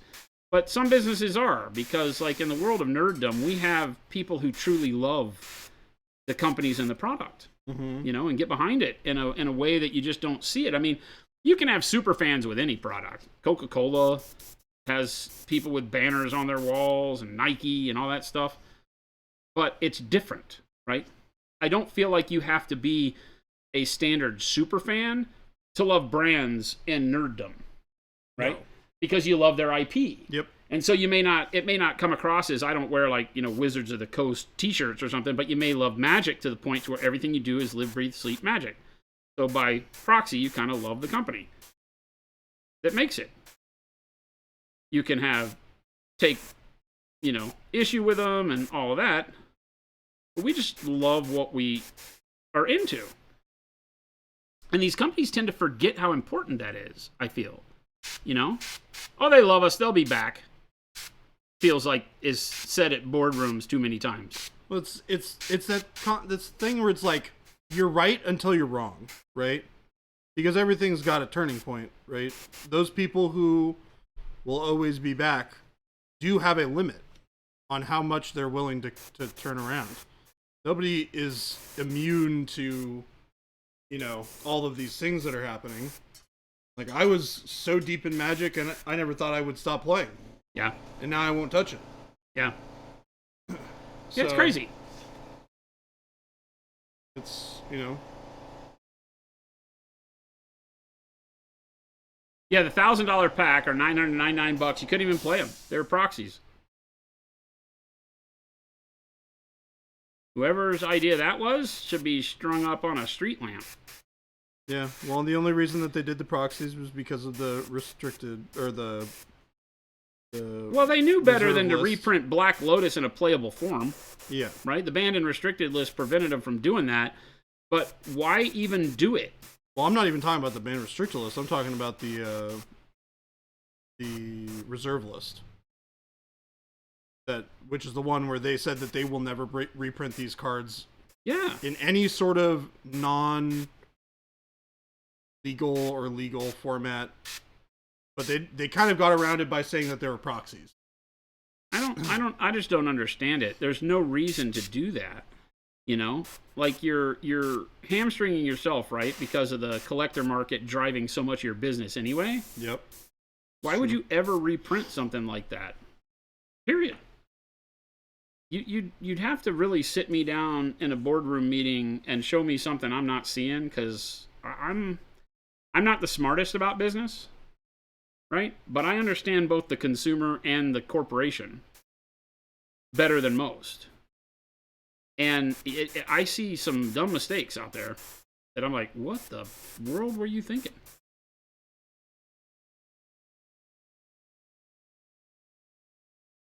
Well, it's crazy to see it happen from a company that's been so successful for a long time and is, you know, has checks, what we would assume would be checks and balances. You'd like to think so, right? Yeah. Those are kind of just important. They're important for everyday life. They're important for business. They're important for all that stuff. I don't know. Like I said, running a business here, God forbid we make a mistake that pisses the whole world off. I'd have to make hard decisions too. But I feel like not running your business just to please shareholders. I don't know. That's a tough one because I've never. One of the few things that I don't have. Well, I say few. One of the major things I don't have a lot of experience with in business is working with shareholders for publicly traded companies. All the big companies that I've worked for, and they're very few, have all been either privately held or run like privately held businesses. They were parts of a bigger conglomerate that didn't really oversee a whole lot. So they got to kind of make their own decisions and be more autonomous. And so you tend to make your corporate decisions, if you will, based on customer needs, yeah, and company employee needs, right? Yep. You don't have to think about anybody outside of that standard contract. And I'll call it a contract because I feel like there's always a customer contract with everything from product development to everything. Yeah. Anytime you're selling a product. Well, yeah, anytime you have a customer base and you have people that love you and your products and things like that, I feel like every time you come out with a new product, you need to be thinking about those customers. Yep. Right? Thinking about them in a way that says this next product is also for you and is based on things you've told us in the past. Not always the case. Sometimes you branch out and do new stuff. Surprise people, but when you have to be like, okay, what we need is, to 4 times profits this year any way possible. And it's like,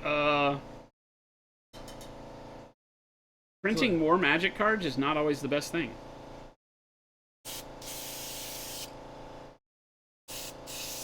Well, and the amount of SKU bloat that they have now is insane. Because every time they release a new set, there's 3 different booster boxes that you can buy.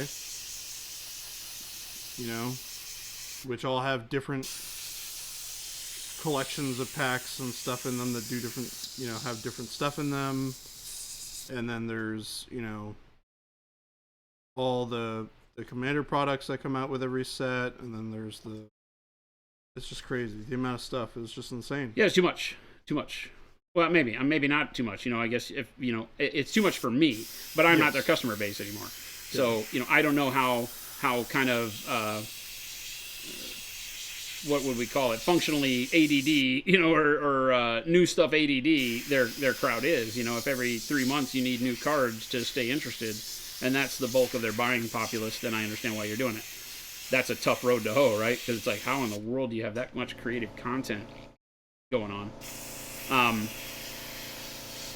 But yeah, and Mike, yeah, the stuff that happened, in the winter or whatever it was here recently, with the whole, the old agreement, so to speak, social agreement about D&D 5th edition, I thought that was pretty hardcore. I remember telling Jen, this is something to watch to understand how our community responds to change for, the sake of dollars, because that one was easy to read as a somebody that studies and does business, is that when they created that Creative Commons type license originally, it was meant to grow a brand that was not growing.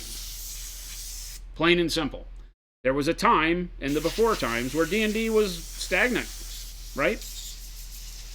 And I don't know the exact timing of it, but they wanted people to feel free to create and create sustainable things that were really interesting that would influence them to play more Dungeons and Dragons. And I feel like it worked, right? We have tons and tons of awesome stuff. It kind of speaks for itself that D&D has gotten so large. Maybe not as a direct byproduct of that, but I think it had to help, right? Allowing people to create YouTube channels that did D&D and used all the licensed graphics and really leverage themselves out there as being faithful, to the brand, and then, garnering attention for the brand, and then the brand selling more stuff is awesome. Nobody's going to lie and say differently. Then turning around when some bean counter, which is all I can assume happened, is it some bean counter or board of directors that doesn't understand the power of the consumer base for them and the love for their product, because they probably don't have a product they ever have loved like that in their life. May not be fair to say that, but nerds are different. And you've got somebody sitting there going, okay, well, all these people are making millions of dollars off of our content. And it's like, wait. They're making millions of dollars off of their content. Yeah. That they created using your engine, right? Yep. So that's a sticky one. I get it. I understand where it's all coming from. But boy, what a horrible route to go. I mean, the thing is, like, I find it hard to believe that if things came push to shove, that any sort of, like, that they would have been able to legally stand on that foot. Relapse asks, any quick tips for airbrushing white? Maybe a recipe. Yes, indeedy. Do you want something that is more of a dirty white or a clean white? Would be my question. I'm doing dirty white right here. This is kind of what we're talking about some, like, dirty white. Yeah, versus something that would be more of a clean white. Pristine. Right, so I've got like a clean white helmet on this Space Marine versus a more dirty white on that shoulder plate. Yep. Right?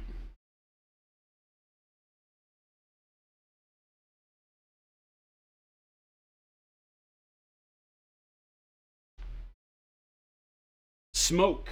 Like a dirty gray kind of a thing. Yeah. I'll let's pull out this. So the lion, I don't know what you're actually painting, but his cloak is done the way I'm gonna show you, right? So it has kind of a dusty look to it. And that was all done with a dark neutral gray base, right? Which is a very dark charcoaly gray. Back my camera out a bit. We'll put that back there. So dark neutral gray as a base. Then into dark warm gray.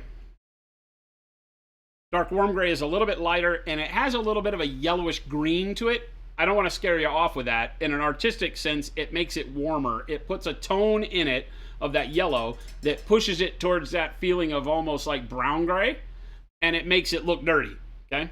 So warm gray is fantastic for that. So then I went to warm gray, which you can see again takes more of that yellowy flavoring, and then bright neutral gray. And bright neutral gray is my white in this scene, because the brightest colors that you see on top of this cloak are mostly bright neutral gray, within a smattering of our transparent white over the top of it, right? I have the worst label transparent white on the planet. It got labeled twice.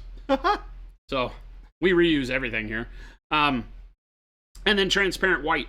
And transparent white gives you the ability to give a white tinge to things without overly brightening them like a real white, like our titanium white paint would. So if you stay in this realm, and you don't have to use all of this, you could go from dark neutral gray to warm gray and skip the middle. This is just more of a display style model, so I didn't. But you could do this, right? And now you have a dirty white. You could replace the warm grays with neutral gray, right? And now you don't go into that warm look, and this will be a cleaner white. Okay? So hopefully that helps. Now you can also change a lot of these colors around. You can do, you can start with browns if you want really dirt. Like if I'm doing dirty stormtroopers, I might start with dark umber and then move into something like a dark ivory, you know? And then from the dark ivory, I could go into bright ivory, right? And off to the bright ivory. Now I've got this kind of yellowish white, and then do the same thing. Hit it with transparent white over the top of that. Now you're going to get more of a bone color, so it gives you that kind of deserty white if you want. So you can do it with browns. You can do greens. You can do blues. Just about any color can be used to build up underneath white. All of them will give you a little bit of a different look at the end. But my favorite way is using either the neutral or the dirty grays, the warm grays.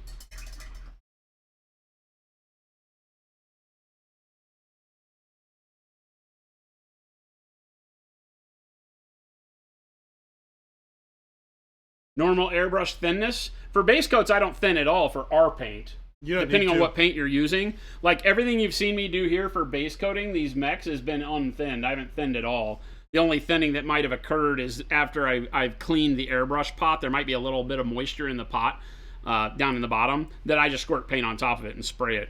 And to give you an idea, I can zoom in here and then give you like a heavy zoom to see what I'm talking about. But, you know, there's not a lot of spotting, not a lot of texture on this. It's pretty smooth. And that's with no thinning, right? And that's how all of these are painted. There's no airbrush thinning at all. And I'm about to dry brush over the top of it too to make it even worse. But it's our paints work really great for vibrancy right through the airbrush with no thinning. Thin them down as you layer them. You know, the transparent white on its own is very, very diluted looking. You don't have to dilute it much. You just spray it as it is, and it's very translucent. Hence the name transparent white. The other colors you can use straight.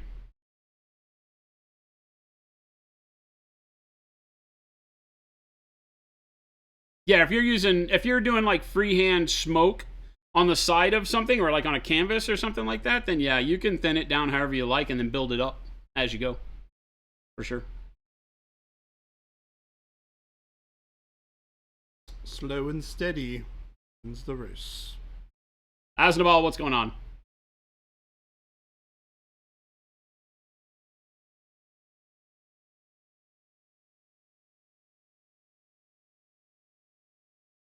You prefer P&P D&D? I don't even know what this means. P&P? I don't know. I've never heard about that. Pen and paper D&D. There we go. Pen and paper D&D. Now I got it. Yeah. I figured it out, Coolpack. Relapse, no problem. Good question. Always feel free to ask those types of questions, chat. You know, that's what we're here for. Yep. Indubitably. So now it's time for some pale yellow dry brush. You've seen me do this about, I don't know, 40 times. I swear to God, chat, we're almost done with all these mechs. What do you mean? You just started like 10 more. 5, 6. Okay. It's actually 6. And yes, I get it. And yes. I understand. I understand I might have a problem. I don't know if I would say you have a problem. Have you realized that the amount of mechs on my desk has only gotten bigger? It's bigger than it was when we started this whole journey. I have noticed this. So when we started, I had about 80 mechs on my desk. I picked the 36 I wanted. Now I've got 40 that'll be here. So we'll have 40 mechs in this battalion plus command squad as we've decided. So I have 40 mechs here. There are still over 80 mechs on my desk. Can someone please help me understand this? How does this happen? I cannot help you with this one. Can someone please help me? God help me! This one's on you. I don't like this answer. I feel like I need assistance. In buying more? No, maybe. No. Well, I do also need this clan mech. No, maybe.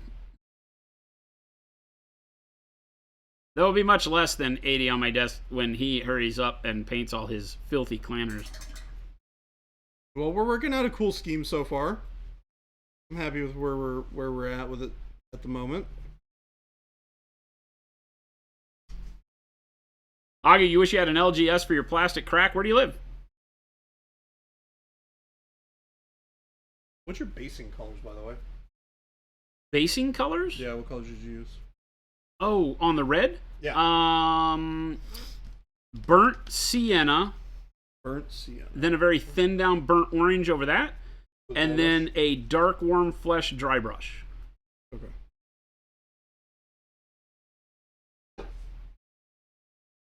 Burnt sienna, burnt orange. Burnt sienna, burnt orange, dark warm flesh.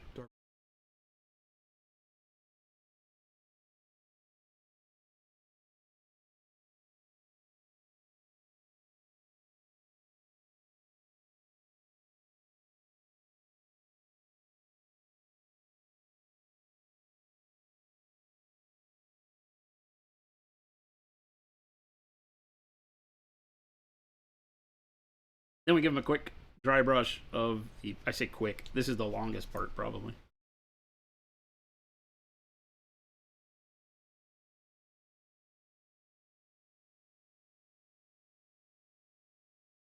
I'm one of those crazy people, like we said yesterday as we were doing that mech, that I do a dry brush before I apply any of my washes. It helps your washes look a lot better because the wash will now create a darker highlight on all of the edges. Like, why do you want a dark highlight? Well, because it gives some depth to it. Creates more contrast in one fell swoop when you apply the wash, when you already have a much brighter contrast built up with the dry brush too. So on this first base dry brush, we'll call it, I don't know if it has a name, we don't need to give it a name, but on this first stage of dry brushing, you want to do more of the model than you will with just a standard highlight pass dry brush, because you'll notice I'm doing it into the shadows and stuff to pick up edges.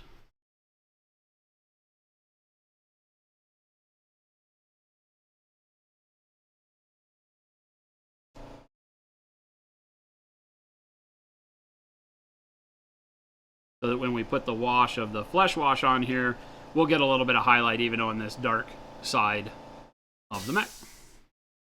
We'll have our purple highlights. I'm not doing any dry brushing like up underneath in the deepest shadows, but I do like that. What color should my cockpits? On that scheme, blue. Mm-hmm. That's kind of what I was thinking. I feel like blue is a good one. Yeah, blue or turquoise. Turquoise, yeah, something in that blue-green realm, maybe? Yeah. Because you could stand some green and or some blue. Or both. Or both.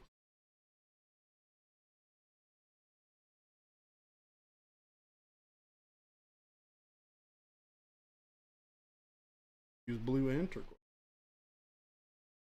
Oh, Fancy schmancy. Getting crazy now. Getting crazy. Settle down. Settle down there, crazy.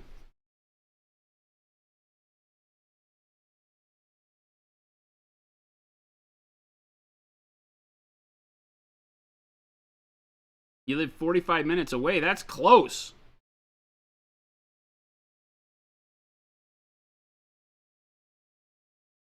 $45 ain't nothing. Unless you're walking. Then that's bad. I can see that being bad.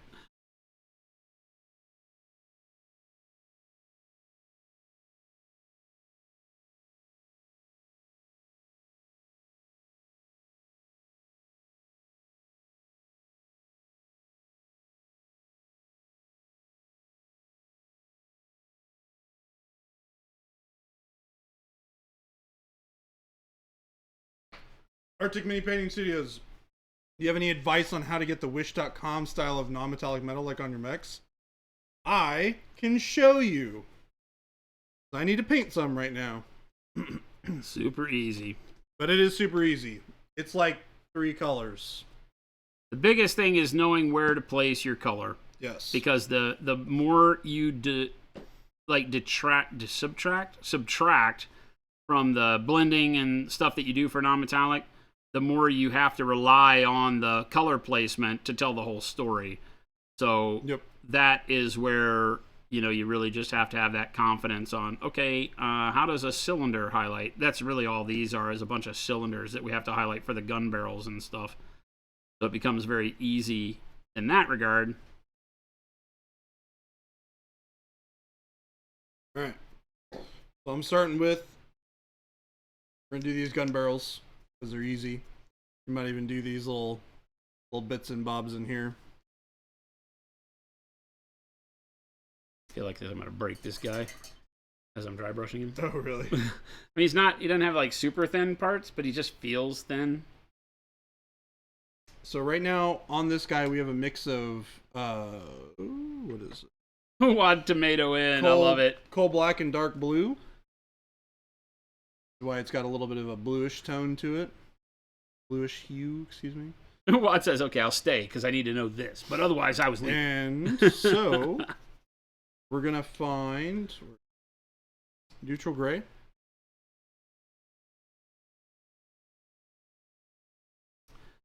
Yeah, the biggest thing, right, is just understanding, like, where's the guy I did yesterday? He was pretty simply put, right? is like as you're doing the guns, you just get your color work up like what Jordan's going to show you, and then you know where to put that thin line of shine following all of your highlight on the model.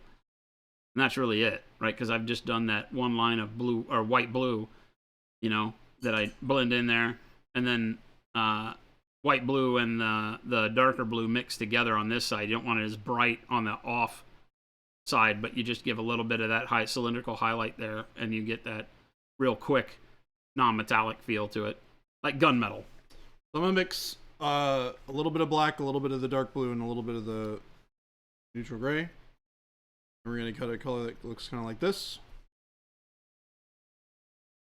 I would say this like intermediary color right here is really important, because this is gonna establish your first like level of brightness that you're gonna follow with your subsequent highlights that are going to be less mixing. But you can see I'm just hitting the top of the gun barrels right there. Right here. And right in here on the inside.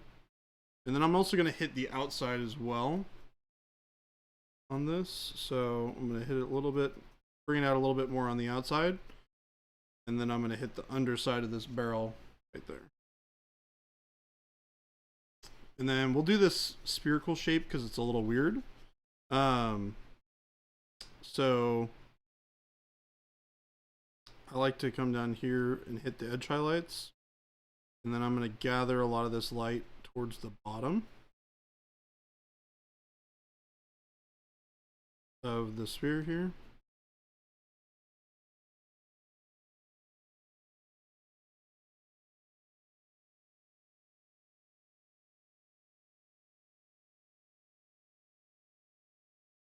Because this is flat, it's going to hit the bottom first. A little bit of an angle. Like that. You can see the little areas of dark where I left that previous shade. Hit the bottom part of this. Edge highlight on the top. And then same thing down. So Chad, I gotta bust in here real quick and say that I'm having a revelation over here of how cool it is that there is a demo going on right now, and I'm just painting.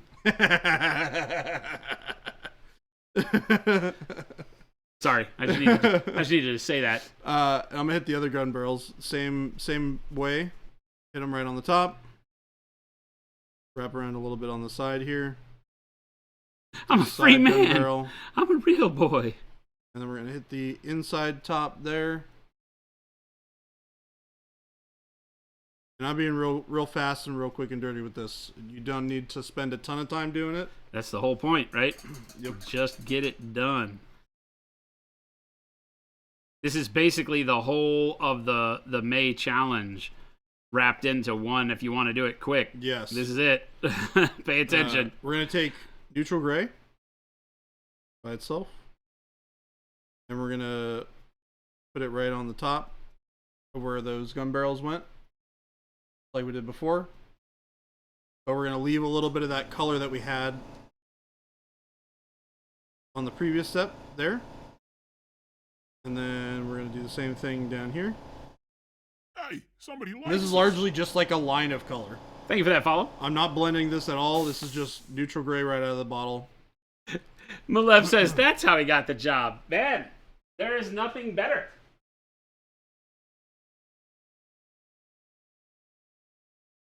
Inside, we're going to hit the inside of this one. Top of this one. Did Bob Ross have guest painters? Is this something I never knew? And then we're going to hit the side again. We're talking about. Bada boom, bada bang. We're going to go to this side.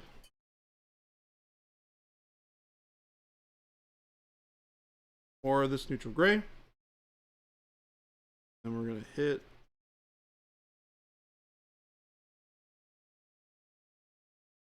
underside. Hit the edge highlights.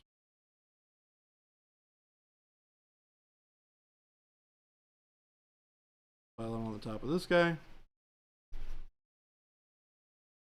Down to the bottom, and then we're gonna leave a little bit of that color that we had there before. And I like to use a little bit of like texture highlighting, so you can use like little, you know, sketchy line motions to build that texture up as well. Will look like little scratches and stuff.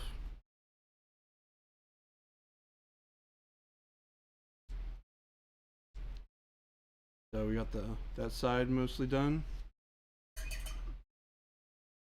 We're gonna do sky blue plus ivory for this next step.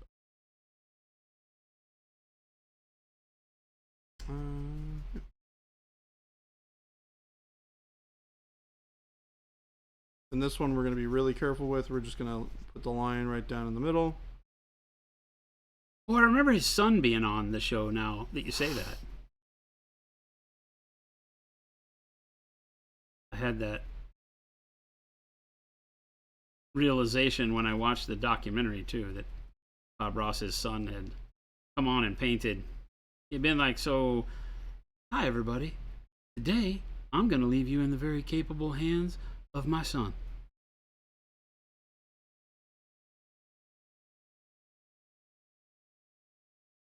So you'll see this kind of like final highlight really kind of pulls that metallic look out.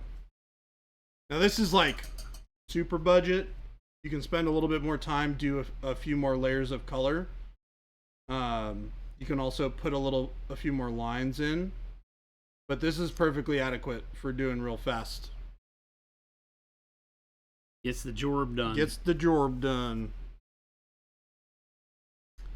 No one will hate on you. Nope. For doing your non-metallic that way. I would always suggest doing a little bit of edge along the circumference of the barrel opening. Yeah, so I did that on this one. Yeah. I would always suggest doing that. That helps break up the linearity of that one cylinder shine when doing guns in specific. Yeah. I don't like to do it strictly with that highlight color. I like to do it with the step below or maybe an in-between. So I'm going to mix a little bit of that neutral gray into the... was it gray? Oh, did I accidentally use gray blue? I used gray blue on accident. Excuse me. And then we're going to go in and we're going to hit these little edges of the gun barrel. Boop, boop, boop. Hit this straight away. Boop, boop, boop.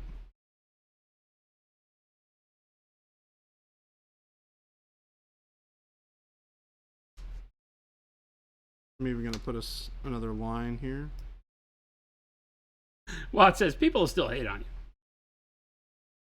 Dude, if you lay down a couple of lances of mechs that you painted over a weekend from gray to finished, no one's going to say no one's going to say anything. And if they do, yeah, if they walk up and they win. say, hey, that non-metallic looks like garbage, I would have used metallic paint. You say, yeah, and did you paint your models in as fast as I did?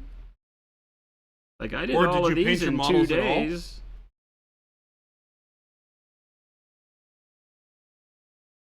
Oh no! The gin is back!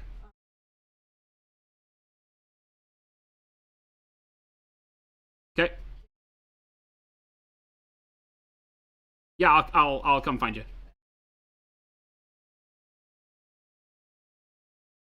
Okay. I'm gonna have to jump out at 5. No late stream today. The boss just said. Today. We have paperwork to review. I have a lot I gotta do tonight. Yeah? I am not leaving here early, that is for sure.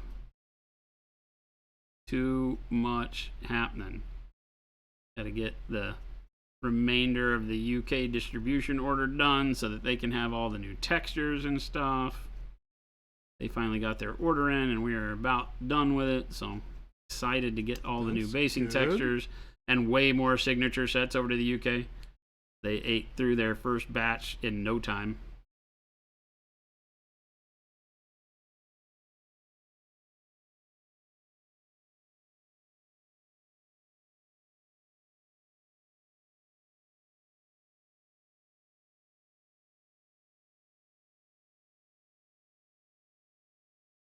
Wad says, thanks for the demo. Now I'm leaving for realsies. Okay, goodbye. Thanks for tuning in. See you, Wad. How do you make what you just did look rusty, says T. Schmidt. So I would put easy. flesh wash over the top and then re-highlight it. Let's just do that, why don't we? Allow me to get some flesh wash mixed up here. It's the same exact thing I'm doing to the armor on these guys. Flesh Right. wash. Paint it up, hit it with the flesh wash, highlight it again. I think I'm actually going to steal your silver recipe for my silver on my Sons of Horus. The blue-black, Yeah, it's so good. the ones you did on On these guys? the Dark Angels, The Dark Angels. where you did the flesh wash on it after. Oh, yeah. That worked really well. Because again, then you just go back and highlight it with your highlight color after you put the flesh wash on it. Yep. Too easy. Talk about cheat codes.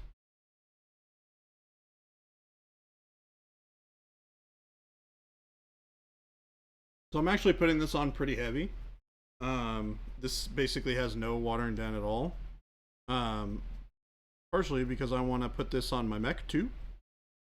So I'm going to kind of just like splash it around and manipulate it with my brush. So I can get both the wear on and the rust effect on the metal, but also get some of it to kind of come down on the parts of the mech that I want to be slightly discolored. Like in there.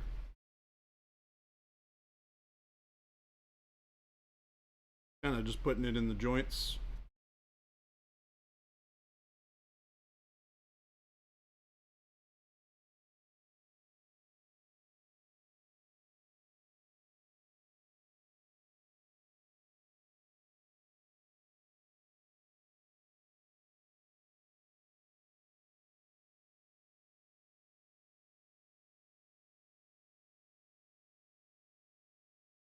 You can see Oh, dunzos.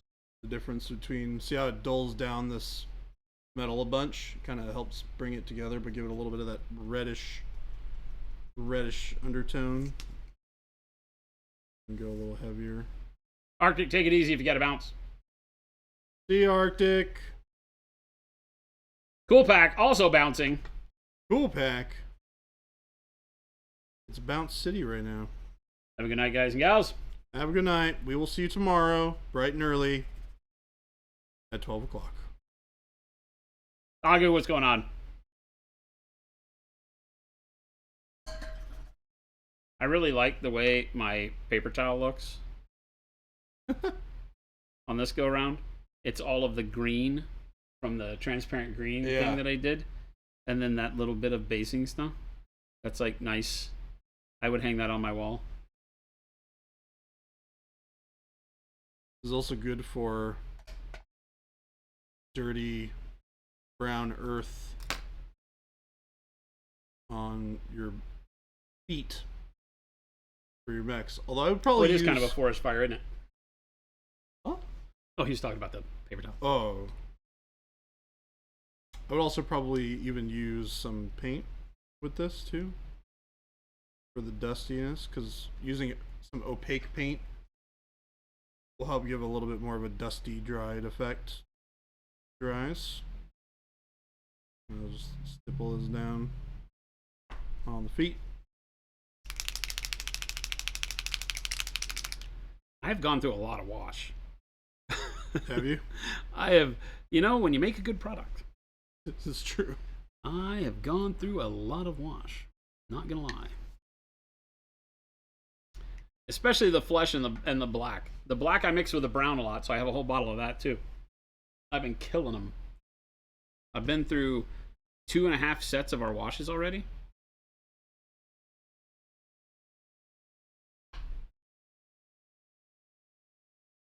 The other thing I have over here still is my wash from yesterday, which is still active. Yeah, you can just thin it down a bit. It'll Yep. be really pigment strong right now, but you can just throw a little bit of water in it and get it back to Exactly. work. No Exactly rest. what I'm gonna do. No rest for you.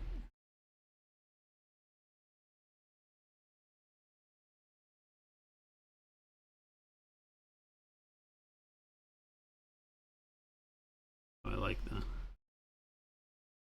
Black brown wash. Nicholas, why not just make one yourself? We make black and we make brown. Way that works.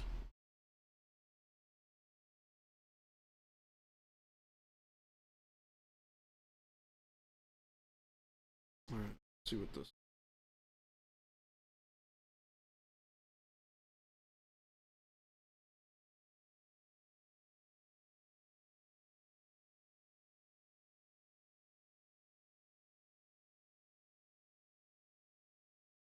Nothing fancy. I'm literally slopping it on. I don't care. You can't mix colors? You're not certified? I have thus certified you. Ta-da! Ta-da! You can mix colors now. Today is a momentous day in your life. You're now a certified color mixer. If you own Acryl, it ain't tough.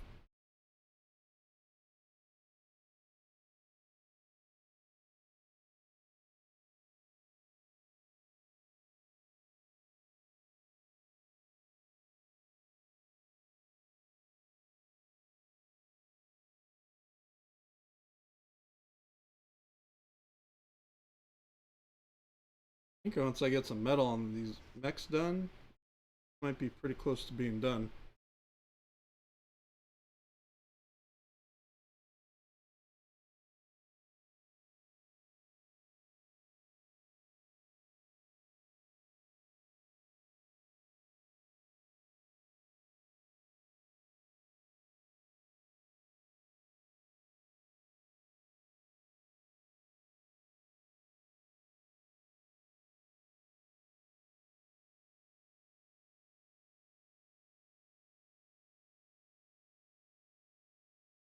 Isn't it refreshing to be able to go through like so many models so quick? Yeah. Oh, it's one of my favorite things. I love blasting armies. It's awesome. We're gonna even do it with the Seraphon. Get it done.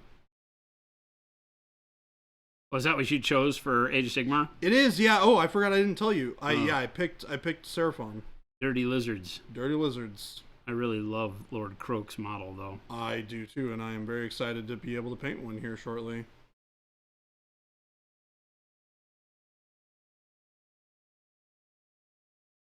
Filthy damn lizards. So cool. And so remember how we were talking about the things that I like from War Machine that I would like to see replicated in... They're very control-y, yeah. They are very much the aesthetic and... I like the aesthetic. The aesthetic's not... But I like the aesthetic, and the gameplay is very similar to what I would be looking for. So, it just so happened to be like kind of a perfect storm of awesome. Well, there you go. And they got great new models. You have some good new models. They got some cool new stuff. All messed up and dirty. Some of this dirtiness off. Like I did yesterday. Hey, somebody likes us. Hitting it with the knot sponge. Black Box, what is going on? How's it going? Thank you for the follow. Welcome to the chat today. Or if you've already been here, welcome to the follow. Cool. Club. Clan. What have you.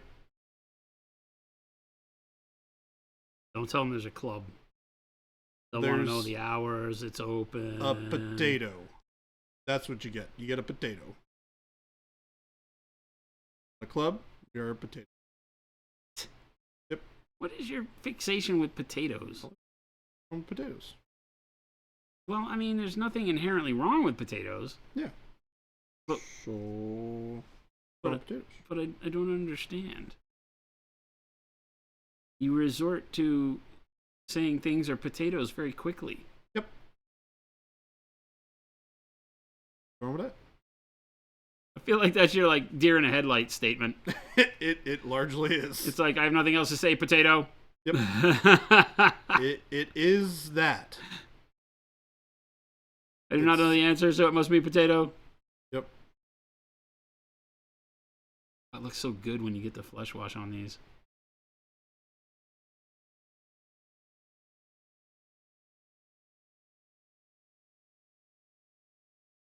The dirtier I make these mechs, the more I like them. Yeah, that's the thing, right? It brings out all the small details. Yeah. They weather up pretty good. Some of the sculpts better than others, but all in all, I think it's pretty decent.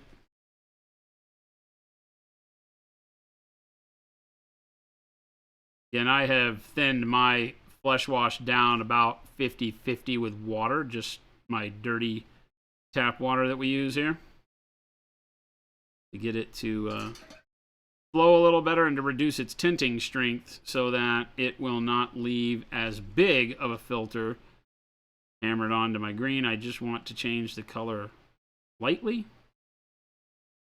but still have the rusty color flow into the crevices. So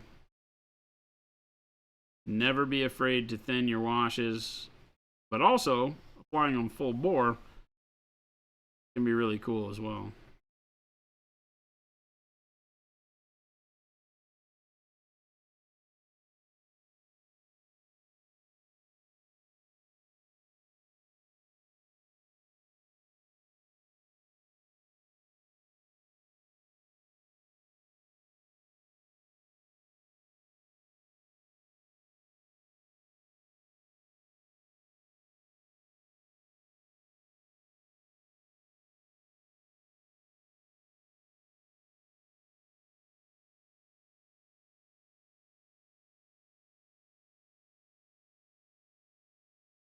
Recently got into painting miniatures, so we were looking out for cool guys painting. Hey. We might be able to direct you to some. Hi. That was self-deprecating. Thanks for coming in. We are Monument Hobbies, if you see the sign in the back. So if you're new to painting, welcome. We are a manufacturer of paints and brushes and things of that nature. Hobby supplies, paint bags. Everything that you will see us use on the stream, sans models in most cases, will be ours. Exclamation point store in chat if someone would. There we go. Nick Pye already did it. Nick, looking out for us. Thank you, my friend. And yes, we do all sorts of wacky painting here on stream, from high-end display style painting with tutorials and things of that nature to just really basic army painting like we're doing now. We're painting up some mechs for Battletech. Just having a quick go at it, slopping paint around, getting armies on the table and enjoying every minute of it. The plan. Get all the cool models on the table so we can play with them. But as a newcomer, always feel free to ask questions. We are here to help you find confidence in painting. Whether with our products or other products, really doesn't matter to us. We just like people enjoying the hobby. Yep. It goes without saying, no question is a stupid question, especially not if you're just starting out. If we can help you make the right steps towards enjoying a first model or first couple of models or playing your first game, feel free to ask. We have a great community here, also over on Discord. So exclamation point Discord in chat will lead you to our Discord server. Thousands of artists, all of whom are very proactive in answering questions and helping people out. I have a hard time getting to the questions because they get answered so yeah, fast. it's hard for us to get there to answer enough. Nowadays, I just have to look at the ones where people have tagged me and said, I don't know, but Jason probably does.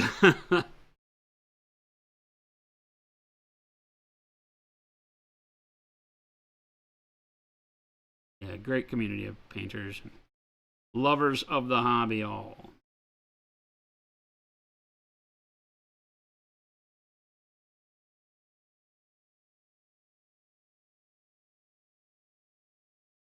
Almost got my first 4 mechs done.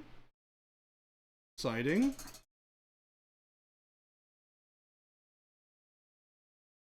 All about it. Unpossible. Unpossible. Filthy clanners. Whoa. The violence. So unnecessary. The violence. I mean, look at all the guns you have. And then I we'll got a talk few violence. guns. Got a lot of missiles flying around. It's the Spectre. This guy has 6.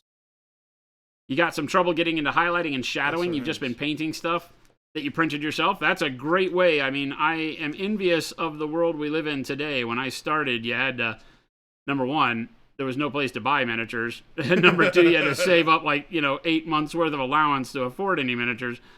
I love the idea of being able to 3D print, and it gives you a good platform to print the same model over and over to test, and get your skills going. As far as highlighting and shadowing go, you'll find around here we are big fans of starting with dark colors and working to brighter colors. Yep.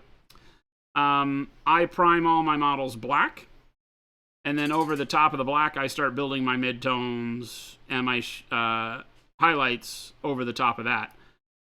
And it basically makes a system where you're just, every brush stroke is leading you towards your highlight. When you're starting out, being able to just do a base coat, get your colors where they need to go, is probably the big focus. Don't worry about blending or any of that. And then as you get to a point where you are looking for highlights and shadows, doing something like what I'm doing right now, which is just a wash coat, right? Now I'm using a rust. I'm using flesh wash on a big metal robot. So it doesn't really make sense because I'm using this flesh wash as a rusty dirt and weathering layer. I would use black, though, if I were looking to shade this. And the wash over the top of a base coat, even if it's just a single color with no highlighting on it, works really, really well to reinforce the shadows. And then you can go back after that and highlight it with something like a dry brush, like I've done here. It depends on the model, right? Some models don't dry brush as well as others. Models with a lot of skin, generally not great for dry brushing, but it's still a good way to learn to paint. Even if the model is a naked barbarian, that's fine. Throw a dry brush highlight on it, get the model done, then go back and evaluate what you could have done differently, find new techniques that might make it look differently. But lots and lots of ways to paint. The goal is to always recognize how you can reinforce your contrast through shadows and highlights. You're already asking the right questions and headed in the right direction. Just got to find the techniques that work for you and work for the models that you're Somebody painting. likes us. These are very easy. These are just big old blocks of metal. There's no other textures here other than metal, so you just kind of paint the whole thing the same way. Stompy bad dot. Ooh, man, I can read. Stompy Dad Bot. Thank you for the follow.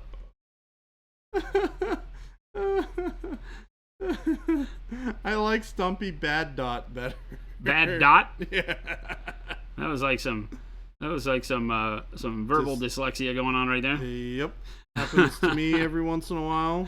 Stompy, what's going on? Oh my goodness. That was funny. The Nessa miniatures, everyone is doing Battletech right now. We're painting lots of Battletech. It's that new hotness. It's that old new hotness. This guy got me hooked. Had him play some games this weekend. He really enjoyed them. I think you really enjoyed them. I I put did. words in your mouth? I think I you acted like certainly you really did. enjoyed it. I certainly did. It's a good, fun game. And with the advent of the latest Kickstarter, doing the mercenary stuff, adding a bunch of mechs to the world via Catalyst Game Labs, I think we'll get more and more people excited about it. And obviously they will jump in and want to get their hands on stuff that exists now. So we are painting up. I'm painting up a full battalion. One of our employees here, new guy Phil, is strategizing a campaign that I think he wants to run. And in doing so has revitalized my need to have a bunch of mechs available in my case that I can just pull from. Battletech in the early 80s was the first tabletop wargame I ever played. Well, that's not true. I think I played Starfleet Battles before, but first miniature wargame I ever played. Starfleet Battles took longer, I think, to have miniatures than did Battletech. There's a lot of nostalgic goodness for me in this game. And one thing I always did as a kid was have, a couple lances of battle mech so that I could play the game in all the ways it was enjoyable to do so. So now we're painting a battalion, which is 36. So I may have gone a little off the deep end. Not going to admit it, but... You just admitted it. Oh. No, I said may have. No, you definitely did. I said may have gone a little off the deep end. Jury's still out. I mean, you have 80 unpainted mechs. Yeah, I have 80 other mechs on the desk, so maybe I have a problem. Maybe. I'm not willing to admit it live on the stream, but I feel like you might be right. Whitworth. We'll see what we can get him to admit, chat. I would admit nothing. I think you already admitted that you have a problem. I like bananas. Is that like the potato thing? No. I don't call you a banana randomly. I don't call you a potato randomly either. You just called like chat potato. You said something potato. Oh, you said you give them potatoes. Yep. Why don't just tell people randomly we're handing out bananas? We are different, you and I. A little bit. We are not the same. I do not go telling strangers I'm just going to hand them a banana. I think you would do that. That is something that as soon as I left my lips, I'm like, I think that is something that you would do. That sounds like a pretty awesome Saturday. I'm just going to walk around town. Oh, man. Giving random strangers bananas. Oh, I'm not going to give them to them. I'm going to tell them where they can find us to get themselves an awesome banana. And then I'm going to give them your address. This is how fun is made.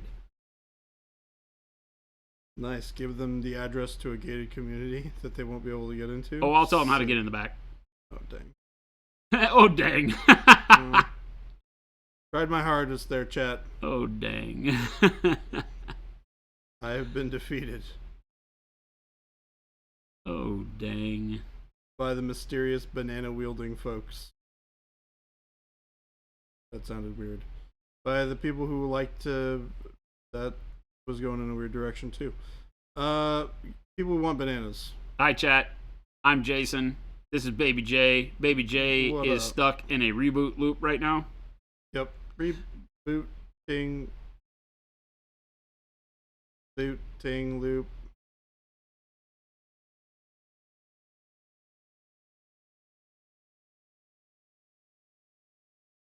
Battletech is a nice fresh change on most streams. Watching Warhammer for so long, you don't know which way is up.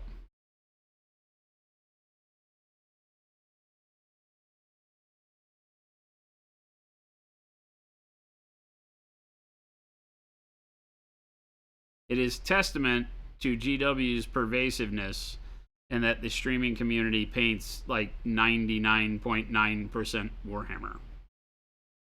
Or says that they're painting Warhammer when they're painting other things.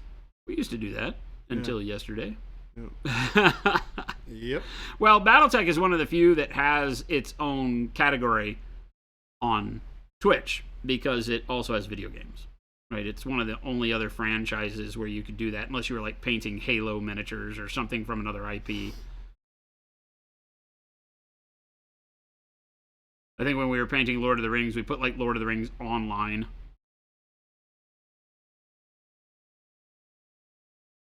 Just to have fun with it.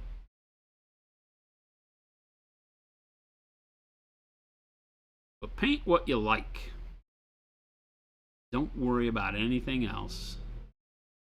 True. Rule of cool is the only rule that needs to exist. You like it? Paint it. Nobody cares about any of the rest. Exactly why I'm going to paint myself a Lord Croak model. A what?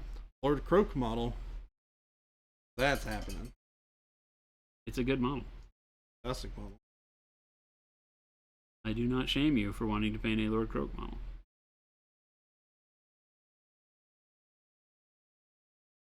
You and Ruben will have to have a Seraphon off. True. His are pretty cool though. Got them robot dinosaurs. Well, that's right. He Yeah. did. He got like a lot of 3D printed robot, like because they're kind of like Horizon the Zero Dawn. what's that video game? Horizon Zero Dawn. Horizon Zero Dawn. Yeah. That's what he was going for. It turned out pretty cool.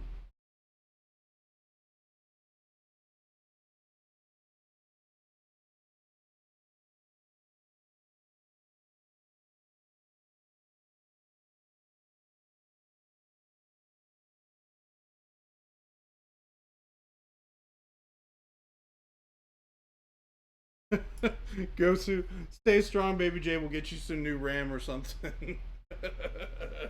He's corrupted. It's all that chaos. Corrupted by chaos, yeah. It's all that damn chaos he drinks. Nothing but some refreshing water as a beverage. So chaotic.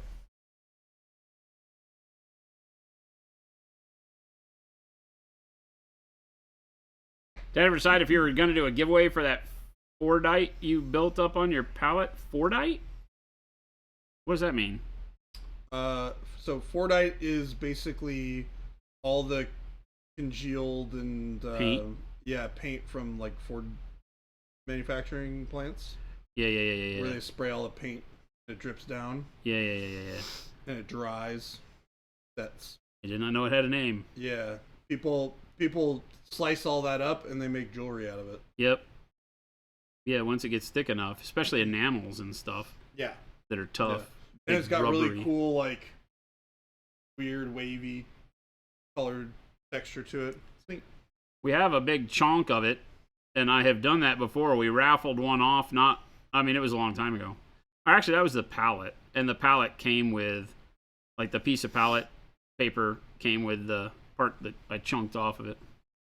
And I think we took some at one point in time and stuck them in orders of people we knew.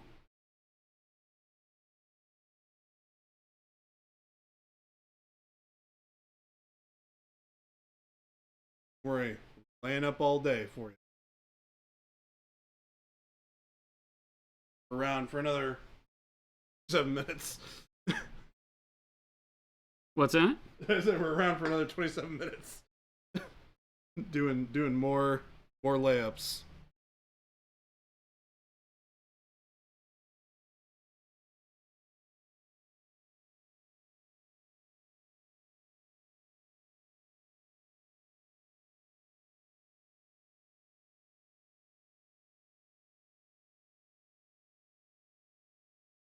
Love me some Marauder.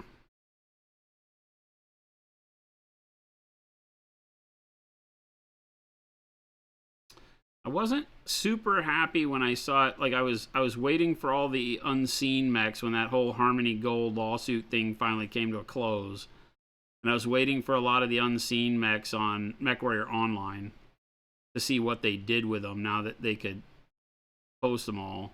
They kind of started before all that was over anyway. And when the Marauder came out, I wasn't as stoked. I like the old Marauder better. I think this design that they've got is really good. But the MWO one, not They my have a new fave. one that's not very good. Not my fave. It's a little too stubby. It doesn't have the same proportions. Not bad. Just not what I had hoped for. And I'm a big Marauder fan, so. It's a really cool mech. I didn't think I was going to use it, to be honest with you. Really? Yeah, there's some iffy loadouts. It's good, but as a heavy, there's points better spent.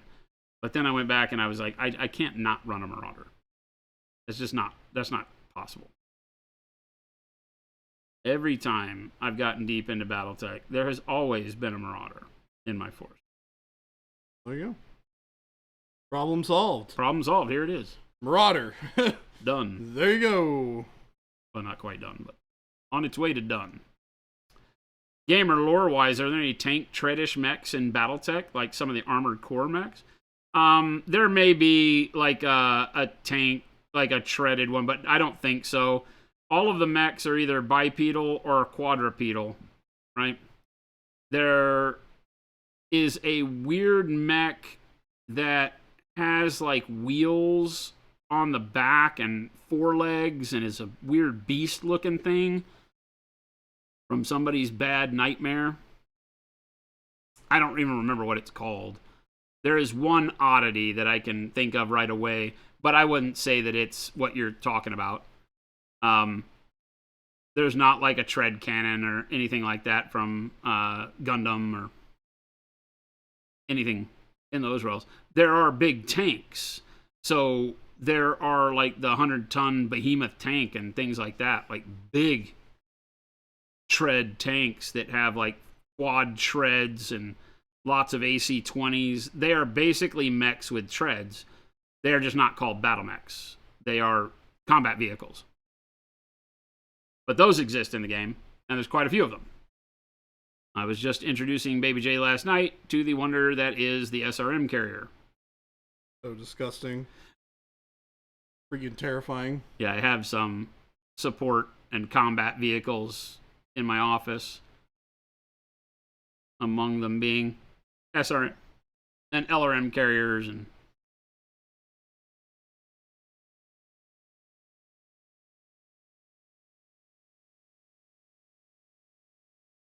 got hover tanks, and it's a combined arms game if you want it to be.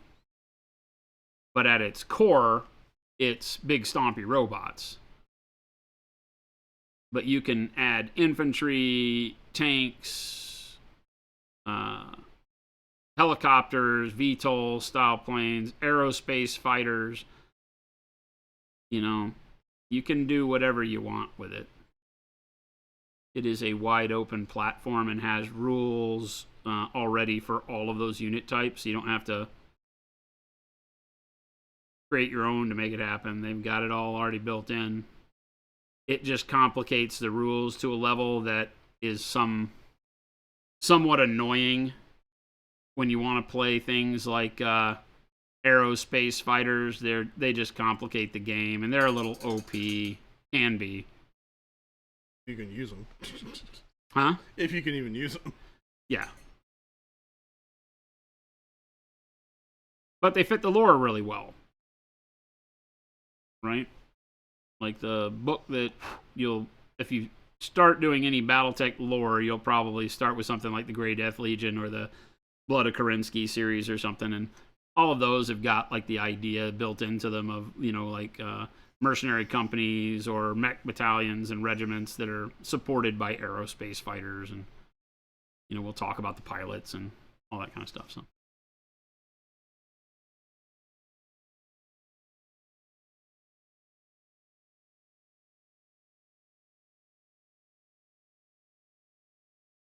But definitely one of the things to love about the game is the fact that it is such a combined arms game, should you want it to be.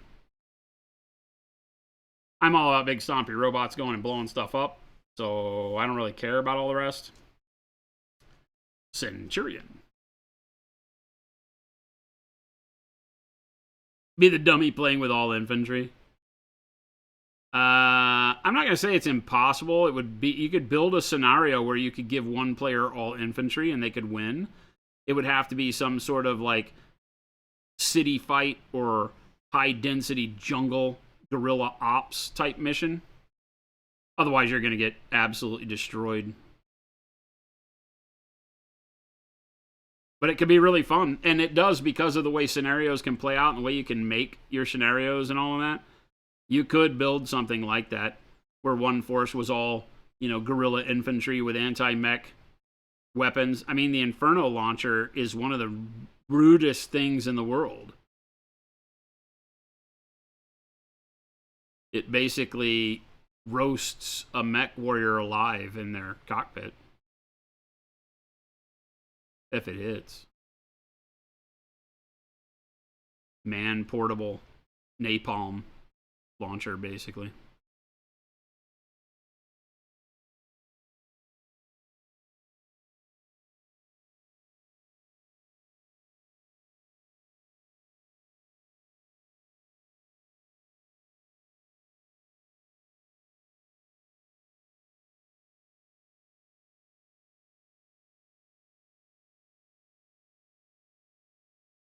And infantry have everything from like battle armor, you know, like turning them into Space Marine level combatants, to, like I said, really good vehicles, support and combat vehicles. You can get away with it. I've known people that have only played with vehicles and helicopters and things like that and never put mechs on the table. Well, I don't know that they'd never put mechs on the table, but that is not their preferred style of play. They would much rather do mechanized infantry. I'll just throw back my legs and pollute my breeches with delight. So definitely a thing. Like I said, an SRM carrier is every mech warrior's worst nightmare. So terrifying. 10 SRM 6s, right? That's 120 points of damage. Alpha strike. Everything hits, yeah. Whew. In this game, that kills just about anything. Unless you just get real unlucky with your location rolls. But it's very, very hard to get an SRM carrier into range to be able to do its thing. Because it is going to become priority target numero uno along its travels. Ray, my man. Ray. Ruban, the beast. Oh, the liar himself is here. For those of you that do not know, Ray Silver in chat is the one you yell at if your Pro Acryl doesn't show up on time. Actually, it's not true. I was gonna say, I don't think that He just the makes one. the paint. He doesn't ship it to you. Yeah.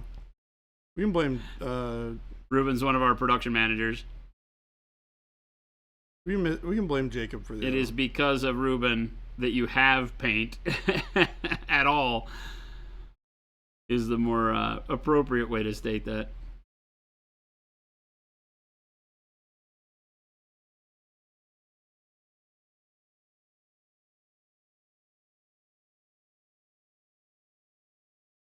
Now the Centurion, on the other hand, its Mech Warrior model is the one that we're painting now, and I gotta tell you, it is much better than the old school Ralpartha Ironwind Centurion.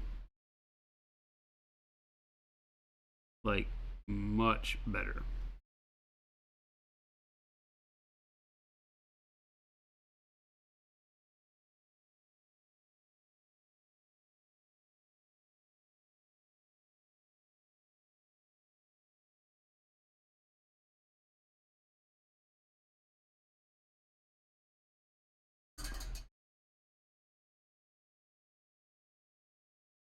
What's up, Avian? How's it going?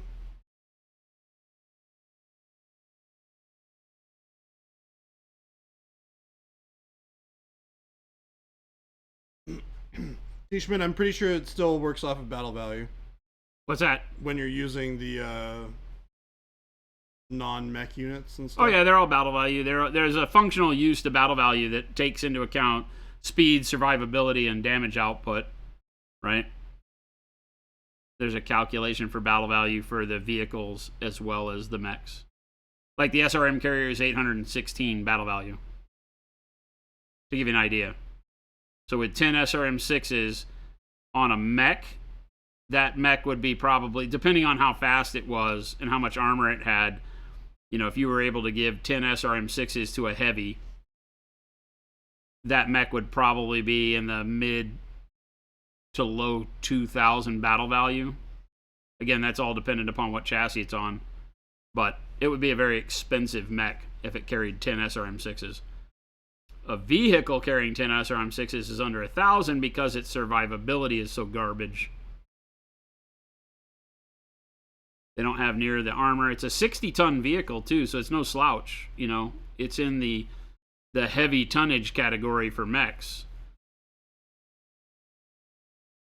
But it just doesn't have the survivability, nor the speed, to guarantee it can deliver its payload. Which is why you take 2. GVT Black Box, thanks for stopping by. We will see you all sometime soon.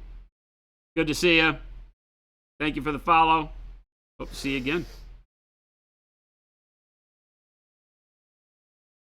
But yeah,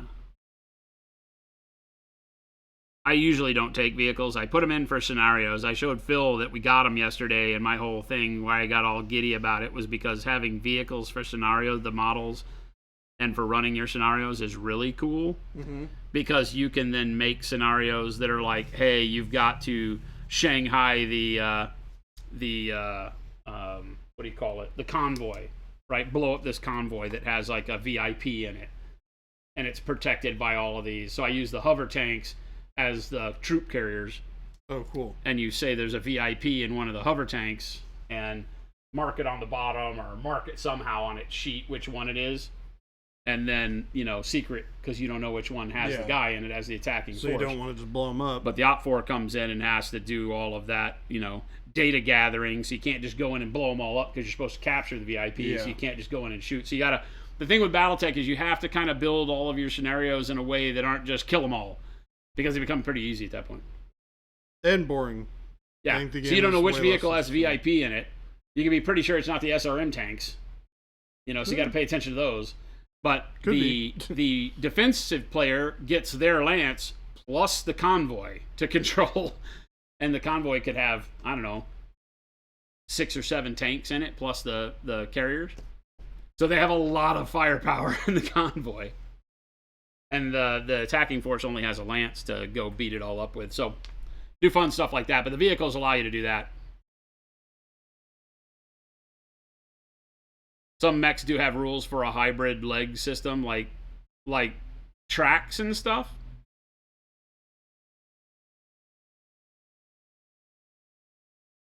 And Barry, good to see you're painting your first mechs. But yeah, treaded mechs wouldn't make any sense to me. It defeats the purpose. You just run tanks.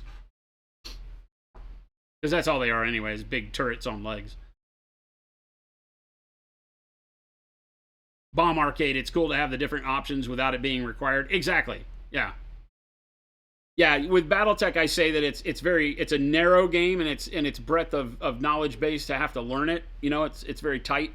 You can learn the basic core rules of classic Battletech very simply, and it's miles deep. Like, where do you want to go from there? How complicated or how interesting do you want to make it, depending on how you look at it?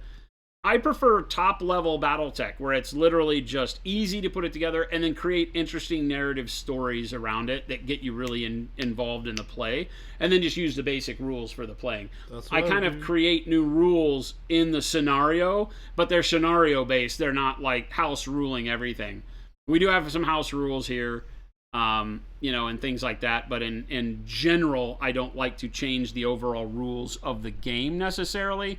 I would prefer to just have the scenario introduce specific rules to carry out that scenario, whether it be terrain and weather related or specifics to gotta keep the mech that you're trying to capture alive. You can't core it CT, so you can't just bomb it with everything you've got and get it over quickly because you lose, right? And you can aim, right? You can aim, but aiming makes it very hard to hit. So if you make it to where you have to capture this mech and you cannot destroy the head, you can't kill the pilot, and you can't blow it up because that kills it. So you basically just say you can't kill the pilot. Yeah. So you have to blow the legs off. Yep. Right? And what if it's a mech that has ammo on the legs? Oh no. Technically, I don't think many of the mechs have ammo on the legs in this game. In MechWarrior Online they do, but in this game it'd be hard to find one that did. But but all of a sudden now you can see how it becomes very complicated. Because now you have to do tactical things to get good numbers to hit. Otherwise you can't take it out. Or you just walk up and kick it, and blow its legs off by kicking the crap out of it and don't ever shoot at it. But it and its force are shooting at you. Yeah. So the whole keep a mech alive strategy is a really, really good one. Which technically is what you guys played the other night. You had to not destroy the mech, so you lost when you blew the direwolf up. Because you cored it for its third engine crit, which blows it up, so you lost. Yeah. Right? Technically you lost because everybody died as well, but but that keeps it interesting because I think the game really, like I've said a million times, it comes alive when you have to play it tactically. Yeah. When you're using those mechs that have all those points of armor and all those weapons because they don't die easily. Over about 35 tons, and they go from 20 tons, technically 15, but they go from 20 tons to 100 tons. And once you've crossed the threshold into medium mechs, once you get over 35 tons and you're into like 40 ton range, mechs are hard to kill. Yeah. You know, And they even don't lights just are die in kind a of shot hard to unless you get really lucky dice. Yeah. And so they stay on the field, producing lots of firepower, turn after turn after turn. They can take a lot of hits and get scared and get behind cover, or their friends can come and bomb you from another direction, making you have to pay attention somewhere else.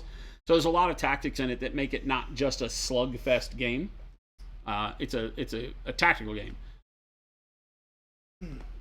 Super good. I'm so much looking forward to playing it again. There's a tank made from the top of a Nerby. Maybe. This guy did some work. Little Arctic Fox. Or Arctic Cheetah, rather. Did some good work. Newtonian physics for space and air combat that end in planetfall. Battletech can do that, but do you want to? Exactly. You know, they have as crunchy a rule set as you want to get to, but you don't have to go there if you don't want to. And that's the biggest thing. You can just have aerospace fighters strafe and shoot, you know, and keep it simple. So show it to us. Where did you get? They're looking good. Oh, with these guys? Show me that Mad Dog. Not a Mad Dog. Oh, yeah. That's a Mad Dog. Yeah.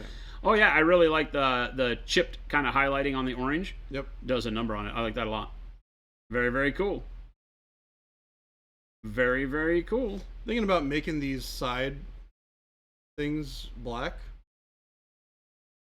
Like the shoulders. Maybe. I mean, I like it the way it is, but that's a... I think it looks good this way. I'm not unhappy with the way it looks at all.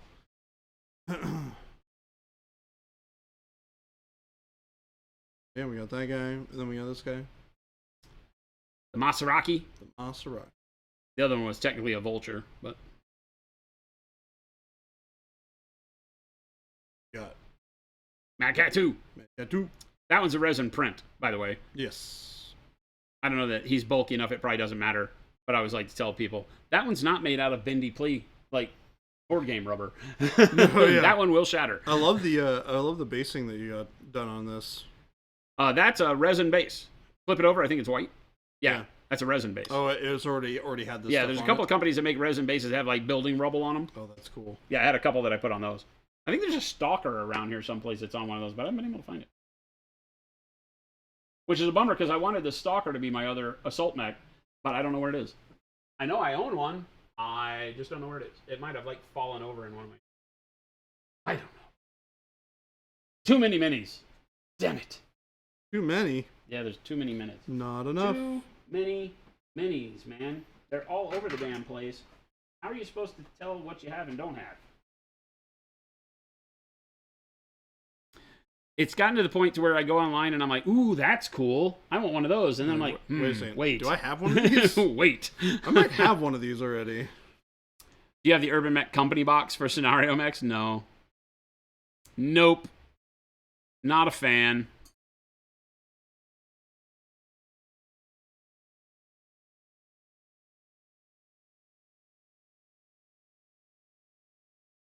You can still find aliens at some point.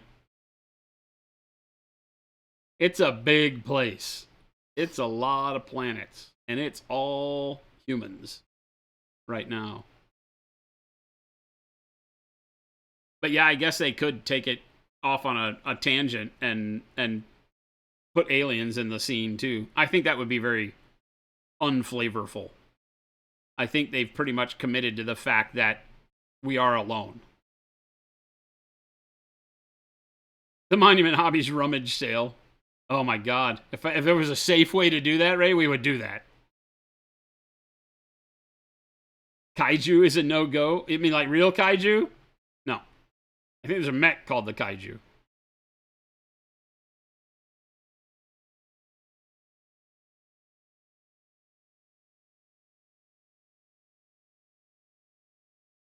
Because aliens. Yeah, I don't think we're gonna see aliens anytime soon. So this is one of the final steps. You can now see how we got the body color out of all those greens that we did. Our purple shadows are still there. Then we'll lay the green stripes on top of it, which is super easy. because it's only a glaze of transparent paints. We'll do that to the 6 mechs that we did today, probably tomorrow. Then I got to base them all, along with the guy we did yesterday, the Arctic Fox that is technically a Kit Fox. Looks great. Panic Bomb says there's Far Country. I don't know Far Country. Is this some non-canon fan fiction about aliens?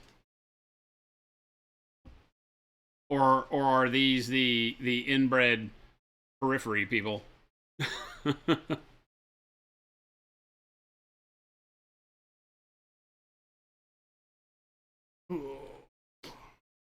It's an official novel with aliens? Oh, from like the Dark Times? I feel like that's probably from the Dark Times. Spanish alien inquisition. We'll just get some random inquisition of aliens. Yeah. Gonna say it would have to be from a dark time in the history of Battletech for it to have made it through with aliens in it, I think. Hey, look, while all the humans are fighting, UFOs. I feel like UFOs don't really matter. I feel like we're at the time where if we're stomping around in 100-ton pseudo like human form weapon emplacements, right? The aliens are probably like, nah. There's a whole lot of places we could go. I mean, they already have jump ships traveling faster than light, right? Yeah. So I don't think aliens have anything to do with us.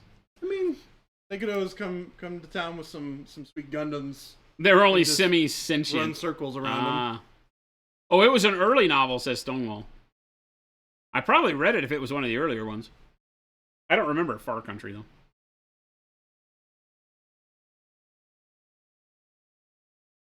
All right, gang. Thanks for hanging out watching some paint dry with us. I got some done. You got a decent amount of work done.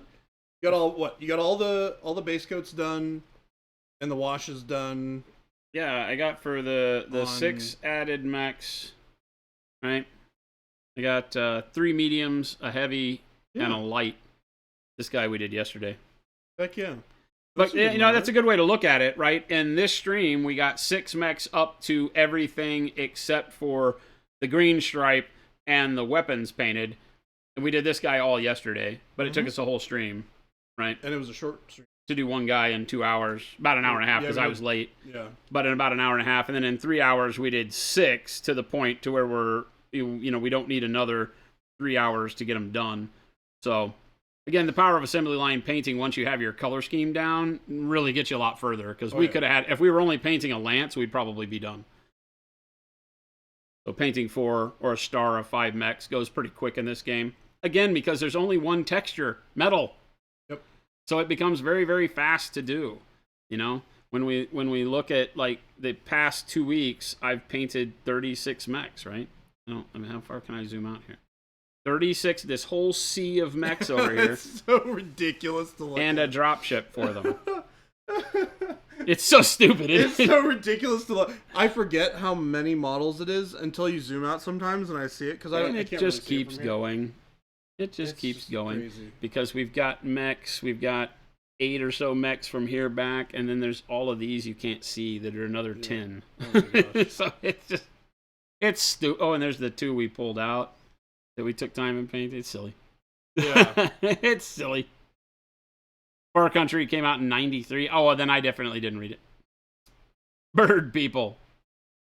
All the mechs. All right, gang, good times. I'm really digging the color scheme on those guys. Oh, I like the orange really and bone kind of. Yeah. It's coming along really nicely, I think. I like it. I will meet them on the field of battle and destroy them all. Except for the ones that blow up all your mechs. Blow up all your mechs. All of your mechs. All of You them. had me at not talking. The filthy Vatborn. Filthy Vatborn.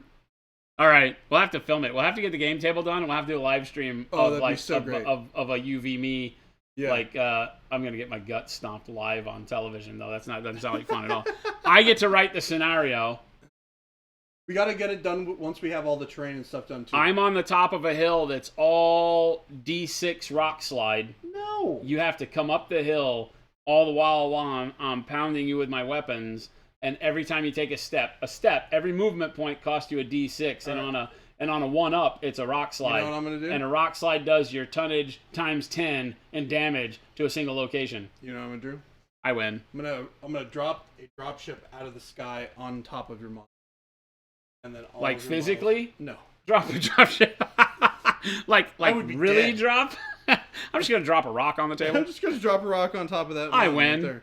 All right, I gang, win. take it easy. Thanks so much for hanging out. Stick around for a raid, so show some love in the stream we wind up in. And remember to hit that follow button. Yep. Get all the updates on when we go live. We stream when? We stream Monday, Wednesday, Friday from 12 to 2, and we stream Tuesdays and Thursdays from 2 to 5. That's all times Pacific. So thanks for hanging out with us. Check all the links, the exclamation point Discord here in chat that I'll throw up. Exclamation point Discord. Come join us on our Discord server. And also on the store, where you can find all the wonderful Monument Hobbies products that you've seen us using during the stream. Delacroix, can someone tell where to find these models, please? All of the, well, not all of these. A lot of these are 3D printed. This guy is a real one. All of these guys are 3D printed. A bunch of them are real. I have about a lot of real ones. All of his are the legit. Well, no, it's not true. No, the Timberwolf this there is not true. and Those this- two are 3D printed. Yeah, these are real. These are printed.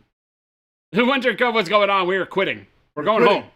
Well, we are. I mean, Well, well you kind have of. tons of stuff to do. Done, I but have a place we've reached that I the gotta end. go. Join us again tomorrow. We'll be continuing some of the more BattleTech stuff that we're painting up and getting ready for the campaign around here. But stick around for the raid. We will see you on the flip side. Have a wonderful evening, guys. See y'all tomorrow. We're out of here.